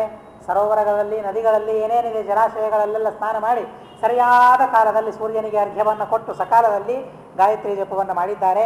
ಅದಾದ ಮೇಲೆ ಈ ಕಡೆಗೆ ಎಲ್ಲರೂ ವರಪಕ್ಷದವರು ಕನ್ಯಾಪಕ್ಷದವರು ವಿವಾಹ ನಿರ್ವಿಘ್ನವಾಗಿ ಸಾಗಬೇಕು, ಯಾವುದೇ ತರಹದ ವಿಘ್ನಗಳು ಎದುರಾಗಬಾರದು ಅಂತ ಹೇಳಿ ಕುಲದೇವರ ಪೂಜೆ, ಆಮೇಲೆ ನವಗ್ರಹ ಪೂಜೆಯನ್ನು ಮಾಡಿದ್ದಾರಂತೆ. ಸಮಸ್ತ ವಸ್ತೂನಿ ನವಗ್ರಹೇಭ್ಯ ಅನುಗ್ರಹಾರ್ಥಂ ನಿರವಗ್ರಹಾರ್ಥಂ ಕುತೂಹಲಾರ್ಥವು ಕುಲದೇವತಾಯೈ ಸಮರ್ಪಯಾಮಾಸತು ರಾಧರೇಣ. ಕುಲದೇವರ ಪೂಜೆ, ನವಗ್ರಹಗಳ ಪೂಜೆಯನ್ನು ಮಾಡಿದಾಗ ಯಾವುದೇ ತರಹದ ವಿಘ್ನಗಳು, ತೊಂದರೆಗಳು ವಿವಾಹದಲ್ಲಿ ಎದುರಾಗೋದಿಲ್ಲ ಅಂತನ್ನೋದಕ್ಕಾಗಿ ಅವರೆಲ್ಲ ಪೂಜೆಯನ್ನು ಮಾಡ್ತಾರಂತೆ. ಮಾಡಿದ ಮೇಲೆ ಕನ್ಯೆ ಹಾಗೂ ವರ ಸರಸ್ವತೀ ದೇವಿ ಮತ್ತು ವೆಂಕಟನಾಥಾಚಾರ್ಯ ಪರಸ್ಪರ ನೋಡಿಕೊಳ್ಳುವ ಸಂದರ್ಭ ಎಷ್ಟು ಸುಂದರವಾಗಿ ವರ್ಣನೆ ಮಾಡಿದ್ದಾರೆ ಅಂತ ಅಂದರೆ, ಬಹುಶಃ ಇದಕ್ಕಿಂತಲೂ ಚೆನ್ನಾಗಿ ವರ್ಣನೆ ಮಾಡಲಿಕ್ಕೆ ಸಾಧ್ಯವೇ ಇಲ್ಲ ಅನ್ನೋ ಹಾಗೆ ವರ್ಣನೆ ಮಾಡ್ತಾರೆ. ಬಹಳ ಸುಂದರವಾಗಿ ವರ್ಣನೆ ಮಾಡ್ತಾರೆ. ಕವಿಗಳು ಹೇಳ್ತಾರೆ, ವರ ಮುಖೆಂದು ವಿಲೋಕನ ಸಂಕುಚಲ್ಲಪನ ಫುಲ್ಲ ಸರೋರುಹ ಕನ್ಯಕಾಮ್ಮ. ಸ್ವಲ್ಪ ಕಣ್ಣೆತ್ತಿ ನೋಡ್ತಾಳಂತೆ ಸರಸ್ವತಿ ವರನನ್ನ, ವೆಂಕಟನಾಥನನ್ನ ನೋಡ್ತಾ ಇದ್ದಾಳಂತೆ. ಆದರೆ ನೋಡಬೇಕು ಅಂತ ಒಳಗೆ ಆಸೆ ಮನಸ್ಸಿನಲ್ಲಿ, ನೋಡಲಿಕ್ಕೆ ಸಂಕೋಚ. ಭಾವನೆಗಳು ಹೇಗಿರ್ತದೆ ಸ್ತ್ರೀಯರಲ್ಲಿ, ಬಹಳ ಸುಂದರವಾಗಿ ಅದನ್ನು ನಮ್ಮ ಮುಂದೆ ಇಡ್ತಾರೆ. ಸ್ತ್ರೀಯರಲ್ಲಿಯ ಭಾವನೆಗಳನ್ನು, ಅವರು ಸ್ವಯಂ ಪುರುಷರು ನಾರಾಯಣಾಚಾರ್ಯರು, ಆದರೆ ಸ್ತ್ರೀಯರ ಭಾವನೆಯನ್ನ ಸ್ತ್ರೀಯರೂ ಆ ರೀತಿಯಾಗಿ ತೆಗೆದಿಡ್ಲಿಕ್ಕೆ ಸಾಧ್ಯ ಇಲ್ಲ. ಆದರೆ ಒಬ್ಬ ಕವಿ ಆ ಸ್ತ್ರೀಯ ಭಾವನೆಯನ್ನ, ಸರಸ್ವತೀ ದೇವಿಯ ಭಾವನೆಯನ್ನು ಬಹಳ ಅದ್ಭುತವಾಗಿ ನಮ್ಮ ಮುಂದೆ ವರ್ಣನೆ ಮಾಡ್ತಾರೆ. ನೋಡಲಿಕ್ಕೆ ಆಸೆಯೇನೋ ಒಳಗಡೆಗೆ ಇದೆ, ಆದರೆ ನೋಡಲಿಕ್ಕೆ ಸಂಕೋಚ ಆಗ್ತಾ ಇದೆ. ಹೀಗಾಗಿ ಕುಡಿಗಣ್ಣಿನಿಂದ ನೋಡ್ತಾ ಇದ್ದಾಳಂತೆ ಸರಸ್ವತೀ ದೇವಿ. ಆ ವರನನ್ನ, ವೆಂಕಟನಾಥಾಚಾರ್ಯರನ್ನ ನೋಡಿದ ತಕ್ಷಣ ಅವಳ ಮುಖ ಕೆಳಗೆ ಆಗಿ ಹೋಗಿದೆ, ಕೆಳಗೆ ಮಾಡಿಕೊಂಡಿದ್ದಾಳಂತೆ. ನಾಚಿಕೆಯಿಂದ, ಸಂಕೋಚದಿಂದ ಅವಳ ಮುಖ ತೆಳಗಾಗಿದೆಯಂತೆ. ವರ ಮುಖೆಂದು ವಿಲೋಕನ ಸಂಕುಚಲ್ಲಪನ ಪುಲ್ಲ ಸರೋರುಹ ಕನ್ಯಕಾಂಬ. ಅವಾಗಂತಾರೆ ಅವಳ ಮುಖ ಹೇಗಿತ್ತು ಅಂತ ಅಂದರೆ ರಾತ್ರಿ ಕಮಲದಂತೆ ಇತ್ತು ಅಂತ ಹೇಳ್ತಾರೆ. ಚಂದ್ರನನ್ನ ನೋಡಿ ಹಗಲಿನಲ್ಲಿರುವ ಕಮಲ ಏನಾಗ್ತದೆ, ಮುಖ ಕೆಳಗೆ ಮಾಡಿಕೊಳ್ಳುತ್ತದೆ. ಹಾಗೆ ವೆಂಕಟನಾಥಾಚಾರ್ಯರ ಮುಖವೆಂಬ ಸೂರ್ಯನನ್ನ ನೋಡಿತು ಅನ್ನೋದಕ್ಕಾಗಿ ಆ ಕಮಲ ಕೆಳಗೆ ಮಾಡಿತೋ ಏನೋ, ಕೆಳಗೆ ಮುಖ ಮಾಡಿಕೊಂಡಿತೋ ಏನೋ, ಸಂಕೋಚವಾಯಿತೋ ಏನೋ ಅಂತ ಹೇಳಿ ವರ್ಣನೆ ಮಾಡ್ತಾರೆ. ಆದರೆ ಇನ್ನೊಂದು ಕಮಲಗಳಿವೆ ಆ ಮುಖದಲ್ಲಿ. ಯಾವುದಾ ಕಮಲ? ಕಣ್ಣುಗಳೆಂಬ ಕಮಲಗಳು. ಆ ವೆಂಕಟನಾಥಾಚಾರ್ಯರ ಮುಖವೆಂಬ ಸೂರ್ಯನನ್ನ ನೋಡಿದ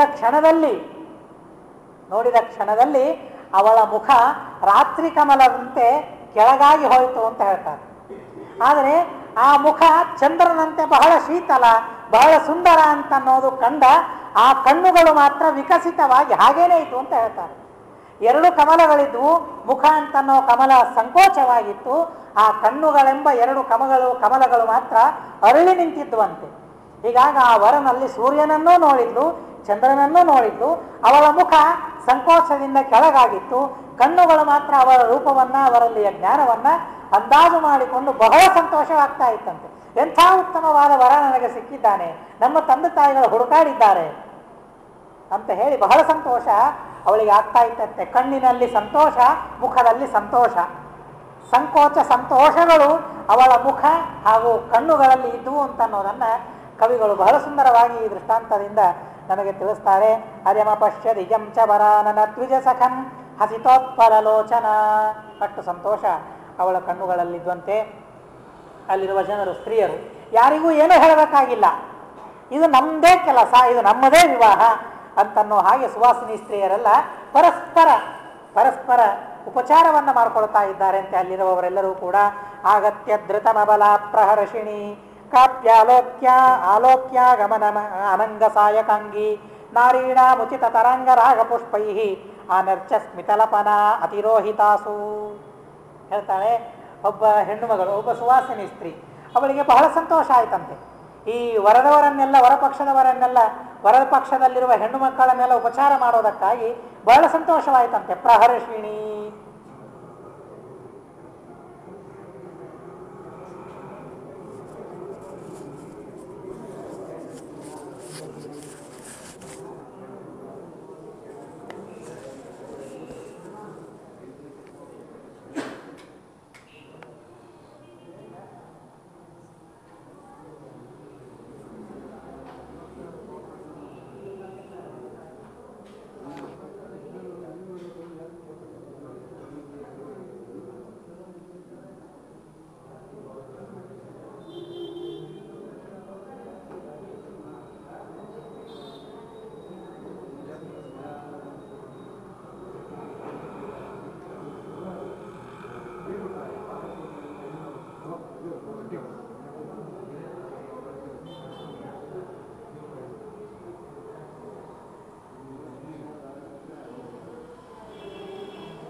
ಇಲ್ವಾ? ಬರೋದಿಲ್ಲ?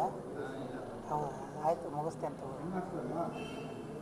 ಆಗತ್ಯ ಧೃತಮಬಲ ಪ್ರಹರ್ಷಿಣಿ ಕಾಪ್ಯಾಲೋಕ್ಯಾಗಮನ ಅನಂಗ ಸಾಯಕಾಂಗಿ ನಾರೀಣಾಮುಚಿತ ತರಂಗರಾಗ ಪುಷ್ಪೈ ಆನರ್ಚ ಸ್ಥಿತಲಪನ ಅತಿರೋಹಿತಾಸು. ಬಹಳ ಸುಂದರವಾಗಿ, ಬಹಳ ಸಂತೋಷದಿಂದ ಆ ಸ್ತ್ರೀಯರೆಲ್ಲ ಪರಸ್ಪರ ಸನ್ಮಾನವನ್ನು, ಪೂಜೆಯನ್ನು, ಅರ್ಚನೆಯನ್ನು ತಮ್ಮಷ್ಟಕ್ಕೆ ತಾವು ಯಾರೂ ಹೇಳಬೇಕಾದ ಪ್ರಸಂಗ ಇಲ್ಲ, ತಾವೇ ತಮ್ಮ ಕೆಲಸ ಅಂತ ಹೇಳಿ ಬಹಳ ಸಂತೋಷದಿಂದ ಆ ವಿವಾಹ ಮಹೋತ್ಸವದಲ್ಲಿ ಭಾಗವಹಿಸಿದ್ದಾರಂತೆ, ಮಾಡಿಕೊಳ್ತಾ ಇದ್ದಾರಂತೆ ಕೆಲಸಗಳನ್ನು. ಬಹಳ ಸುಂದರವಾಗಿ ಶಾಸ್ತ್ರದಲ್ಲಿ ಹೇಳ್ತಾರೆ, ನಾನಾ ವಿದ್ಯಾಶಾಲಿನಿ ವೃದ್ಧಿಭಾಜಾಂ ಭೂದೇವಾನಾಂ ಭೂಷಣೈ ರಾಜಮಾನ ವೇದಾನುಚ್ಚೈರುಚ್ಚರಂತಿ ಕಿರಂತಿ ದಂಪತ್ಯೋರಿತ್ಯಾಶಿಷ ಸಂಸದೂಚೆ.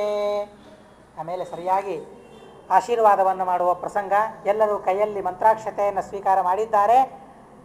ಮಂತ್ರಗಳನ್ನು ಅನ್ನುತ್ತಾ ಆ ಅಕ್ಷತೆಗಳನ್ನು ಹಾಕಬೇಕು ಅನ್ನೋದಕ್ಕಾಗಿ ಅದು ಮಂತ್ರಾಕ್ಷತೆ. ಅದು ಬಾಯಿಯಲ್ಲಿ ಮಂತ್ರ ಇರೋದಿಲ್ಲ, ಕೈಯಲ್ಲಿ ಅಕ್ಷತ ಇರೋದಿಲ್ಲ. ಅಕ್ಷತ ಅಂದರೆ ಏನು? ಕ್ಷತಿ ಅಂದರೆ ನಾಶ ಅಂತ ಅರ್ಥ. ಅಕ್ಷತ ನಾಶವಾಗದೇ ಇರೋದು ಅಂತ ಅರ್ಥ. ಅಂದರೆ ಇದನ್ನು ಅವರ ತಲೆ ಮೇಲೆ ಹಾಕ್ತಾ ಯಾವುದೇ ತರಹದ ಕ್ಷತಿಗಳು ನಿಮಗಾಗಬಾರದು ಅಂತ ತಿಳಿಸಿ ಅವುಗಳನ್ನು ಹಾಕಬೇಕು. ಮಂತ್ರಗಳು ಇರೋದಿಲ್ಲ, ಅಕ್ಷತೆಯೂ ಇರೋದಿಲ್ಲ ಈಗ. ಆದರೆ ಆ ಎಲ್ಲ ವೇದ ವಿದ್ವಾಂಸರು, ಅಲ್ಲಿ ಬೇಕಾದಷ್ಟು ವೇದ ವಿದ್ವಾಂಸರು ಬಂದಿದ್ದಾರೆ. ಆ ವೇದ ವಿದ್ವಾಂಸರು ಜೋರಾದ ಕಂಠದಿಂದ ವೇದಗಳನ್ನು ಉಚ್ಚಾರಣೆ ಮಾಡ್ತಾ ದಂಪತಿಗಳಿಗೆ ಆಶೀರ್ವಾದವನ್ನು ಮಾಡ್ತಾ ಇದ್ದಾರಂತೆ. ಎಂಥ ಸುಂದರವಾದ ಅದ್ಭುತವಾದ ಆಶೀರ್ವಾದ ಗೊತ್ತೇ? ಪಾಲಾವೇತಾವಾಪ್ನುತಂ ದೀರ್ಘಮಾಯು ನಿತ್ಯಾಂ ಪ್ರೀತಿಂ ಚ ಅಷ್ಟಪುತ್ರಾನ್ ಗುಣಾಢ್ಯಾನ್ ಶಸ್ತಂ ವಿತ್ತಂ ಸಂತತಿಂ ಶೋಭಮಾನಾಂ ಸೌಖ್ಯಂ ಧನ್ಯೌ ಧಾನ್ಯ ಭೂಗೋ ಸಮೃದ್ಧಿಂ. ಬಹಳ ಸುಂದರವಾದ ಆಶೀರ್ವಾದ. ಅದು ವೇದ ವಿದ್ವಾಂಸರು ಮಾಡುವ ಆಶೀರ್ವಾದ, ಮಹಾಜ್ಞಾನಿಗಳು ಮಾಡುವ ಆಶೀರ್ವಾದ.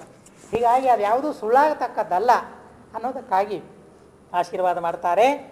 ಬಾಲೌ ಏತೌ ಆಪ್ನುತಾಂ ದೀರ್ಘಮಾಯು. ಮೊಟ್ಟ ಮೊದಲಿಗೆ ದೀರ್ಘವಾದ ಆಯುಷ್ಯ ಇವರಿಗೆ ಸಿಗಬೇಕು, ಇವರ ಜೀವನದಲ್ಲಿ ಇರಬೇಕು. ನಿತ್ಯಾಂ ಪ್ರೀತಿಂ. ಇದು 1 ವರ್ಷದ ಪ್ರೀತಿಯಲ್ಲ, 2 ವರ್ಷದ ಪ್ರೀತಿಯಲ್ಲ, 100 ವರ್ಷದ ಪ್ರೀತಿ ಇದು ಅನ್ನೋದಕ್ಕಾಗಿ ಆ 100 ವರ್ಷದ ಪ್ರೀತಿಯಲ್ಲಿ ಅವರಿರಬೇಕು. ಮುಳುಗಿ ಹೋಗಬೇಕು ಅಂತ ಹೇಳಿ ಸಂತೋಷದಿಂದ ಅವರ ಜೀವನ ಇರಬೇಕು. ಅಷ್ಟಪುತ್ರಾನ್ ಗುಣಾಢ್ಯಾನ್, ಒಳ್ಳೆ ಗುಣವಂತರಾದ 8 ಜನ ಮಕ್ಕಳು ಅವರಿಗಾಗಲಿ ಅಂತ ಆಶೀರ್ವಾದವನ್ನು ಮಾಡ್ತಾ ಇದ್ದಾರೆ. 8 ಅಂತ ಅನ್ನೋದಕ್ಕೆ ಪೂರ್ಣ ಅಂತ ಅರ್ಥ. ಹೀಗಾಗಿ ಆ ಸಂತತಿಯ ಪೂರ್ಣ ಸುಖ ಅವರಿಗಾಗಲಿ ಅಂತ ಅದರ ಅಭಿಪ್ರಾಯ ಅಷ್ಟೇ ಹೊರತು 8 ಅಂದರೆ 8 ಆಗಬೇಕು, ಅಥವಾ ಅವರ ಆಶೀರ್ವಾದದಿಂದ 8 ಆಗಲಿಲ್ಲ ಅಂತ ಅಂದರೆ ಹೋಗೋದವ್ರ ಹತ್ರ ಪುರೋಹಿತರೆ ನೀವೇನು ಅಂದ್ರಿ ಅಷ್ಟಪುತ್ರಿ ಭವ ಅಂತ ಹೇಳಿದ್ರಿ, ಆದರೆ ಆಗಲೇ ಇಲ್ಲ. ಹೀಗಾಗಿ ನೀವು ಮಾಡಿದ ಆಶೀರ್ವಾದ ಸರಿಯಾಗಿಲ್ಲ ಅಂತ ಹೇಳಿ ಅವರನ್ನು ಆಕ್ಷೇಪ ಮಾಡೋದಲ್ಲ. ಅಷ್ಟಪುತ್ರಿ ಅಂತ ಅಂದರೆ ಒಳ್ಳೆಯ ಮಂಗಳಕರವಾದ ಮಕ್ಕಳು, ಪರಿಪೂರ್ಣರಾದ ಮಕ್ಕಳಾಗಲಿ ಅಂತ ಅರ್ಥ ಅದಕ್ಕೆ. ಹೀಗಾಗಿ ಆಶೀರ್ವಾದವನ್ನು ಮಾಡ್ತಾ ಇದ್ದಾರೆ. ಯೋಗ್ಯವಾದ ಹಣ, ವಿಹಿತವಾದ ಹಣ ಅವರಿಗೆ ಸಿಗಲಿ, ಒಳ್ಳೆಯ ಶೋಭಮಾನವಾದ ಸಂತತಿ ಇರಲಿ, ಸುಖ, ಧನ, ಧಾನ್ಯ, ಬೇಕಾದಷ್ಟು ಭೂಮಿ, ಆಕಳಗಳು, ಸಮೃದ್ಧಿ ಬೇಕಾದಷ್ಟು ಅವರಿಗಾಗಲಿ ಅಂತ ಹೇಳ್ತಾರೆ. ಇಂದ್ರಾಣಿ ಬಲರಿಪು ವೈರಿಣಿ ಭವಾಣಿ ಲೋಕೇಶೇ ಕಲಶಪಯೋಧಿ ಕನ್ಯಕೇವ ಗೋವಿಂದೇ ಗರಲಗಲೆ ಗಿರೀಂದ್ರ ಕನ್ಯಾ ಕನ್ಯಾ ಸ್ಯಾತ್ ದಯಿತ ಮನಃ ಪ್ರಹರ್ಷಿಣೀಯಂ. ಬಹಳ ಸುಂದರವಾಗಿ ಇಲ್ಲಿ ಬಹಳ ಒಂದು ಉಚಿತವಾಗಿ ಇವರು ಸ್ತುತಿಯನ್ನು ಮಾಡ್ತಾ ಇದ್ದಾರೆ, ಈ ಪ್ರಸಂಗವನ್ನು ವರ್ಣನೆ ಮಾಡ್ತಾ ಇದ್ದಾರೆ. ಆಯಾ ಶ್ಲೋಕಗಳಲ್ಲಿ ಈ ವೃತ್ತ ಯಾವುದು, ಯಾವ ಛಂದಸ್ಸಿನದ್ದು ಇದು ಅನ್ನೋದನ್ನು ತಿಳಿಸ್ತಾ ಅದಕ್ಕೊಂದು ಅರ್ಥವನ್ನು ಹೇಳ್ತಾ ಬಹಳ ಸುಂದರವಾಗಿ ಹೇಳ್ತಾರೆ. ಇದು ಪ್ರಹರ್ಷಿಣಿ ಅಂತ ಅನ್ನೋ ವೃತ್ತ ಇದು. ಹೀಗಾಗಿ ಆ ಪ್ರಹರ್ಷಿಣಿ ವೃತ್ತದಲ್ಲಿ ರಚನೆ ಮಾಡ್ತಾರೆ. ಪ್ರಹರ್ಷಿಣೀಯಂ, ಸಂತೋಷದಿಂದ ಅವರು ಆಶೀರ್ವಾದವನ್ನು ಮಾಡ್ತಾ ಇದ್ದಾರಂತೆ. ಸಂತೋಷವಾಗಿ ಸಂತೋಷದಿಂದ ನಿಮ್ಮ ಜೀವನ ಸಾಗಲಿ ಅಂತ ಆಶೀರ್ವಾದ ಮಾಡ್ತಾರೆ. ನಿಯುಜ್ಯ ವಂಶಸ್ಥ ನಿತಿಂಬ ನಿರ್ವಧೂಪಿತ ತದೀಯಾರ್ಯ ಜನಾರ್ಚನ ಕೃತೆ ವಧೂವರೌ ವಾರಿಜಲೋಚನಾ ಬುಭೌ ಪರಸ್ಪರಂ ಭೋಜರಿತುಂ ಪ್ರಚಕ್ರಮೇ. ಎಲ್ಲ ವಿವಾಹ ಮಹೋತ್ಸವ ಮುಗಿದ ಮೇಲೆ ಆ ಉಳಿದ ಬಂದ ಎಲ್ಲವರ ಪಕ್ಷದವರಿಗೆ ಉಚಿತವಾದ, ಯೋಗ್ಯವಾದ, ವಿಹಿತವಾಗಿ ಪ್ರಶಸ್ತವಾದ ಆಹಾರ ಭೋಜನ ಅವರಿಗೆ ಆಗಬೇಕು ಅಂತ ಅನ್ನೋದಕ್ಕಾಗಿ ಒಳ್ಳೆಯ ಸುವಾಸಿನಿ ಸ್ತ್ರೀಯರನ್ನು ಅದಕ್ಕಾಗಿ ವಿನಿಯೋಜನೆ ಮಾಡಿದ್ದಾರಂತೆ. ನೀವೆಲ್ಲ ಅವರ ಯೋಗಕ್ಷೇಮವನ್ನು ನೋಡಿಕೊಳ್ಳಬೇಕು. ಸರಿಯಾಗಿ ಆಹಾರ ಪದಾರ್ಥ ಎಲ್ಲ ಕಡೆಗೆ ಬಂದಿದೆಯೋ ಇಲ್ವೋ ಅಂತ ಹೇಳಿ ಉಪಚಾರವನ್ನು ಮಾಡ್ತಾ ಅವರಿಗೆ ಭೋಜನವನ್ನು ಮಾಡಿಸ್ಬೇಕು ಅಂತ ಹೇಳಿ ಅವರಿಗೆ ವಿನಿಯೋಗ ಮಾಡಿ, ಈ ವಧೂ ವರರು ಮತ್ತು ಕನ್ಯಾ ವರನ ಪಿತಾ ಇವರಿಗೆ ತಂದೆ ತಾಯಿಗಳಿಗೆ ಮತ್ತು ಅವರ ಅಣ್ಣ ತಮ್ಮಂದರಿಗೆ ಅವರ ಬಂಧು ಬಾಂಧವರಿಗೆ ಯೋಗ್ಯವಾದ ಭೋಜನವನ್ನು ಮಾಡಿಸ್ತಾ ವಧೂವರವು ವಾರಿಜಲೋಚನಾ ಉಭೌ ಪರಸ್ಪರಂ ಭೋಜಯಿತು ಪ್ರಚಕ್ರಮೇ. ಆ ವಧೂವರರ ಭೂಮದ ಊಟಕ್ಕೆ ಮಾಡಿಸೋದಕ್ಕಾಗಿ ಅವರೆಲ್ಲ ತಂದೆ ತಾಯಿಗಳು ತಯಾರು ಮಾಡ್ತಾ ಇದ್ದಾರಂತೆ.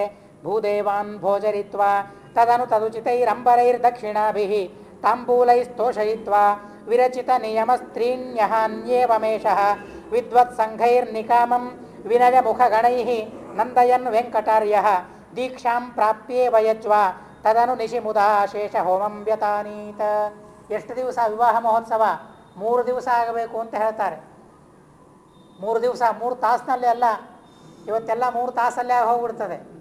ಬರೀ ವಿವಾಹ ಅಲ್ಲ, ಉಪನಯನ ಹಿಡ್ಕೊಂಡು ವಿವಾಹದ ತನಕ 3 ತಾಸಲ್ಲಿ ಮುಗಿದೋಗ್ಬಿಡ್ಬೇಕು, ಹಾಗಾಗಿ ಹೋಗ್ತದೆ. ಆದರೆ 3 ದಿವಸದವರೆಗೆ ಅತಿ ವಿಸ್ತಾರವಾಗಿ ಸಂತೋಷದಿಂದ ಯಾವುದರಲ್ಲಿಯೂ ಚಾಚೂ ತಪ್ಪದೆ ವಿಧಿವಿಧಾನಗಳನ್ನು ಅವರು ಮಾಡ್ತಾ ಇದ್ದಾರಂತೆ. ವಿವಾಹ ಮುಗಿದ ಮೇಲೆ ಭೂದೇವಾನ್ ಭೋಜಯಿತ್ವ, ಬ್ರಾಹ್ಮಣರ ಭೋಜನೆ ಮಾಡಿಸಿದ್ದಾರೆ. ತದನು ತದುಚಿತೈಃ ಅಂಬರೈಃ ದಕ್ಷಿಣಾಭಿಃ ತಾಂಬೂಲೈಃ ತೋಷಯಿತ್ವ, ಆಯಾ ಬ್ರಾಹ್ಮಣರಿಗೆ ಕೊಡಬೇಕಾದ ಯೋಗ್ಯವಾದ ವಸ್ತ್ರಗಳು, ಯಾರ್ಯಾರಿಗೆ ಯಾವ ಯಾವ ತರಹದ ವಸ್ತ್ರಗಳನ್ನು ಕೊಡಬೇಕು.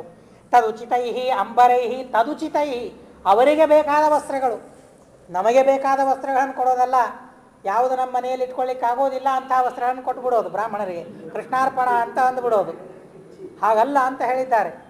ತದುಚಿತೈಃ, ಅಸ್ಮದುಚಿತೈಃ ಅಲ್ಲ, ನಮಗೆ ಉಚಿತ ಅಲ್ಲ, ಅವರಿಗೆ ಉಚಿತವಾದ ವಸ್ತ್ರಗಳನ್ನು ಕೊಡ್ತಾ ಇದ್ದಾರಂತೆ. ಅಂಬರೈಃ ದಕ್ಷಿಣಾಭಿಃ, ಅವರಿಗೆ ಕೇಳಿದ್ದಾರೆ ನಿಮಗೆ ಎಷ್ಟು ಕೊಡ್ಬೇಕು ಹೇಳ್ರಿ, ಅಷ್ಟೂ ಕೊಡ್ತೇನೆ, ಏನು ಬೇಡಿದ್ದಾರೆ ಎಲ್ಲವನ್ನು ಕೊಡಲಿಕ್ಕೆ ತಯಾರಾಗಿದ್ದಾರಂತೆ. ತಾಂಬೂಲೈಃ ತೋಷಯಿತ್ವ, ತಾಂಬೂಲಗಳಿಂದ ಅವರ ಮನಸ್ಸನ್ನು ಸಂತೋಷಪಡಿಸಿದ್ದಾರಂತೆ, ಬ್ರಾಹ್ಮಣರ ಮನಸ್ಸನ್ನು. ವಿರಚಿತ ನಿಯಮ ಸ್ತ್ರೀನ್ಯಹಾನ್ಯೇವಮೇಷಃ, ಎಷ್ಟು ದಿವಸ? 3 ದಿವಸ ಈ ರೀತಿಯಾಗಿ ಬ್ರಾಹ್ಮಣ ಭೋಜನ, ಬ್ರಾಹ್ಮಣ ಸಂತರ್ಪಣ ಈ ಕರ್ಮಗಳನ್ನು ಮಾಡಿ ವಿವಾಹ ಮಹೋತ್ಸವವನ್ನು ಮುಗಿಸಿದ್ದಾರಂತೆ. ಯಾರು ಬಂದಿದ್ದಾರೆ ಅಲ್ಲಿ ವಿವಾಹ ಮಹೋತ್ಸವಕ್ಕೆ? ವಿದ್ವತ್ ಸಂಘೈಃ, ಟೇಬಲ್ ಮೇಲೆ ಊಟ ಮಾಡೋರು ಯಾರೂ ಅಲ್ಲಿಗೆ ಬಂದಿದ್ದಿಲ್ಲ. ಅಥವಾ ಮೈಲಿಗೆಯಿಂದ ಊಟ ಮಾಡೋದಕ್ಕಾಗಿ, ಮೈಲಿಗೆ ಒಂದು ಅಡುಗೆ ಆಗ್ಬೇಕ್ರಿ, ಮಡಿಲೇ ಒಂದು ಅಡುಗೆ ಆಗಬೇಕು. ಈ ಮಂಡಿಗೆ ಚಕ್ಕಲಿ ಇವೆಲ್ಲ ಭಾರಿ ಭಾರಿ ಅಡುಗೆ ಎಲ್ಲ ಏನಿದೆ ಅಲ್ಲ, ಇದೆಲ್ಲ ಮೈಲಿಗೆ ಅವರಿಗೆ. ಇನ್ನು ಮಡಿಯವರು ಅವರಂತೂ ಏನು ಬೇಕು ಅವರಿಗೆ, ಒದ್ದೆ ಉಟ್ಕೊಂಡು ಉಣ್ತಾರೆ ಎಲ್ಲನೂ. ಹೀಗಾಗಿ ಸರಿಯಾಗಿ ಊಟ ಮಾಡಲಿಕ್ಕೆ ಆಗೋದಿಲ್ಲ, ಏನಿಲ್ಲ.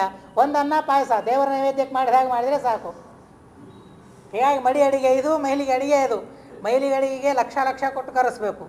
ಮಡಿ ಅಡಿಗೆವರಿಗೆ ಯಾರಿಗೆ ಅಡಿಗೆ ಬರ್ತಾ ಇರೋದಿಲ್ಲ ನೋಡ್ರಿ, ಮನೆಯವರಲ್ಲಿ ತಮ್ಮ ಮನೆಯೊಳಗೆ ಇರ್ತಾರೆ, ಸರಿಯಾಗಿ ಅಡಿಗೆ ಬರ್ತಾ ಇರೋದಿಲ್ಲ, ಏನೋ ಅವನು ಒದ್ದೆ ಉಟ್ಕೊಂಡು ಮಾಡಿದರೆ ಸಾಕು, ಬ್ರಾಹ್ಮಣರಿಗೆ ಸಂತೋಷ ನೋಡ್ರಿ.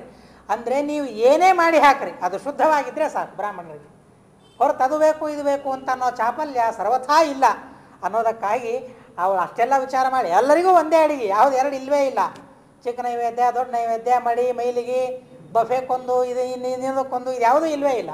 ಅಷ್ಟು ಸಂತೋಷದಿಂದ ಅವರಲ್ಲಿ ಮಾಡ್ತಾ ಇದ್ದಾರಂತೆ. ದೀಕ್ಷಾಂ ಪ್ರಾಪ್ಯೇವ ಯಜ್ವ ತದನು ನಿಶಿ ಮುದಾ ಶೇಷ ಹೋಮಂ ವ್ಯತಾನೀತ. ಉಳಿದ ಹೋಮಗಳನ್ನೆಲ್ಲ ಅವರು ಮಾಡಿದ್ದಾರೆ. ಮಾಡಿ ಸಂತೋಷದಿಂದ ಆ ಊರನ್ನು ಬಿಡ್ತಾ ಇದ್ದಾರೆ, ಆ ಊರನ್ನು ಬಿಟ್ಟು ಬೀಳ್ಕೊಳ್ತಾ ಇದ್ದಾರಂತೆ. ತಂದೆ ತಾಯಿಗಳಿಗೆ ಭಾರಿ ದುಃಖ, ಅವರಿಗೆ ಭಾರಿ ದುಃಖ ಆಗ್ತಾ ಇದೆ. ಆದರೂ ಅಲ್ಲಿಂದ ಬಂದು ಕಾಂಚಿ ಅಂತನ್ನೋ ನಗರದಲ್ಲಿ ಅವರು ವಾಸ ಮಾಡಿದ್ದಾರೆ ಅಂತ ಹೇಳ್ತಾರೆ. ಸೈತ್ಥಮಾಲೋಕ್ಯ ವನಂ ಗತಾನಾಂ ವಿಲಾಸಿನೀನಾಮ ವಿಹೃತಿ ಪ್ರಭೇದಾನ್ ಉಪೇಂದ್ರ ವಜ್ರಾಯಿತ ಕಾಯಸಾರಃ ರಹಂ ಪ್ರವಿಶ್ಯಾಬ್ದಗಣಾನ್ ಮುಮೋದ. ಬರಬೇಕಾದ್ರೆ ಒಳ್ಳೊಳ್ಳೆ ಶಕುನಗಳನ್ನು ನೋಡ್ತಾ ಬರ್ತಾ ಇದ್ದಾರಂತೆ ಆ ದಂಪತಿಗಳು. ಆ ವರಪಕ್ಷದವರು ಕನ್ಯಾ ಪಕ್ಷದವರು ಬರ್ತಾ ಇರ್ತಾರೆ. ದೊಡ್ಡ ಆಕ್ಸಿಡೆಂಟ್ ಆಗಿ ಹೋಗ್ಬಿಡ್ತದೆ. ವಿವಾಹವೇ ಹಾಗಾಗಿರ್ತದೆ, ವಿವಾಹವೇ ದೊಡ್ಡ ಆಕ್ಸಿಡೆಂಟ್ ಇವತ್ತು. ಇನ್ನು ಇದೇನು ಅಂತ ಹೇಳಿ ನಾವು ಯಾವುದಕ್ಕೂ ಚಿಂತೆ ಮಾಡೋದಿಲ್ಲ. ಆದರೆ ವಿವಾಹ ಮಾಡಿಕೊಂಡು ಶುಭವಾದ ಮುಹೂರ್ತದಲ್ಲಿ ಶುಭವಾದ ಜನರು ಹೇಳಿದಂತೆ ವಿದ್ಯುಕ್ತವಾಗಿ ವಿವಾಹವನ್ನು ಮಾಡಿಕೊಂಡು ಬರ್ತಾ ಇದ್ದಾರೆ. ಎಲ್ಲ ಕಡೆಗೆ ಶುಭವಾದ ಶಕುನಗಳು ಕಾಣಿಸ್ತಾ ಇದೆ. ಆ ಶುಭ ಶಕುನಗಳನ್ನು ನೋಡ್ತಾ ಬಂದು ಉಪೇಂದ್ರ ವಜ್ರಾಯಿತ ಕಾಯಸಾರಃ ಗೃಹಂ ಪ್ರವಿಶ್ಯ ಅಬ್ಧಗಣಾನ್ ಮುಮೋದ. ಸಾಕಷ್ಟು ವರ್ಷಗಳು ಸಂತೋಷದಿಂದ ಆ ದಂಪತಿಗಳಿದ್ದಾರೆ ಅಂತನ್ನೋದನ್ನು ಕವಿಗಳು ವರ್ಣನೆ ಮಾಡ್ತಾರೆ.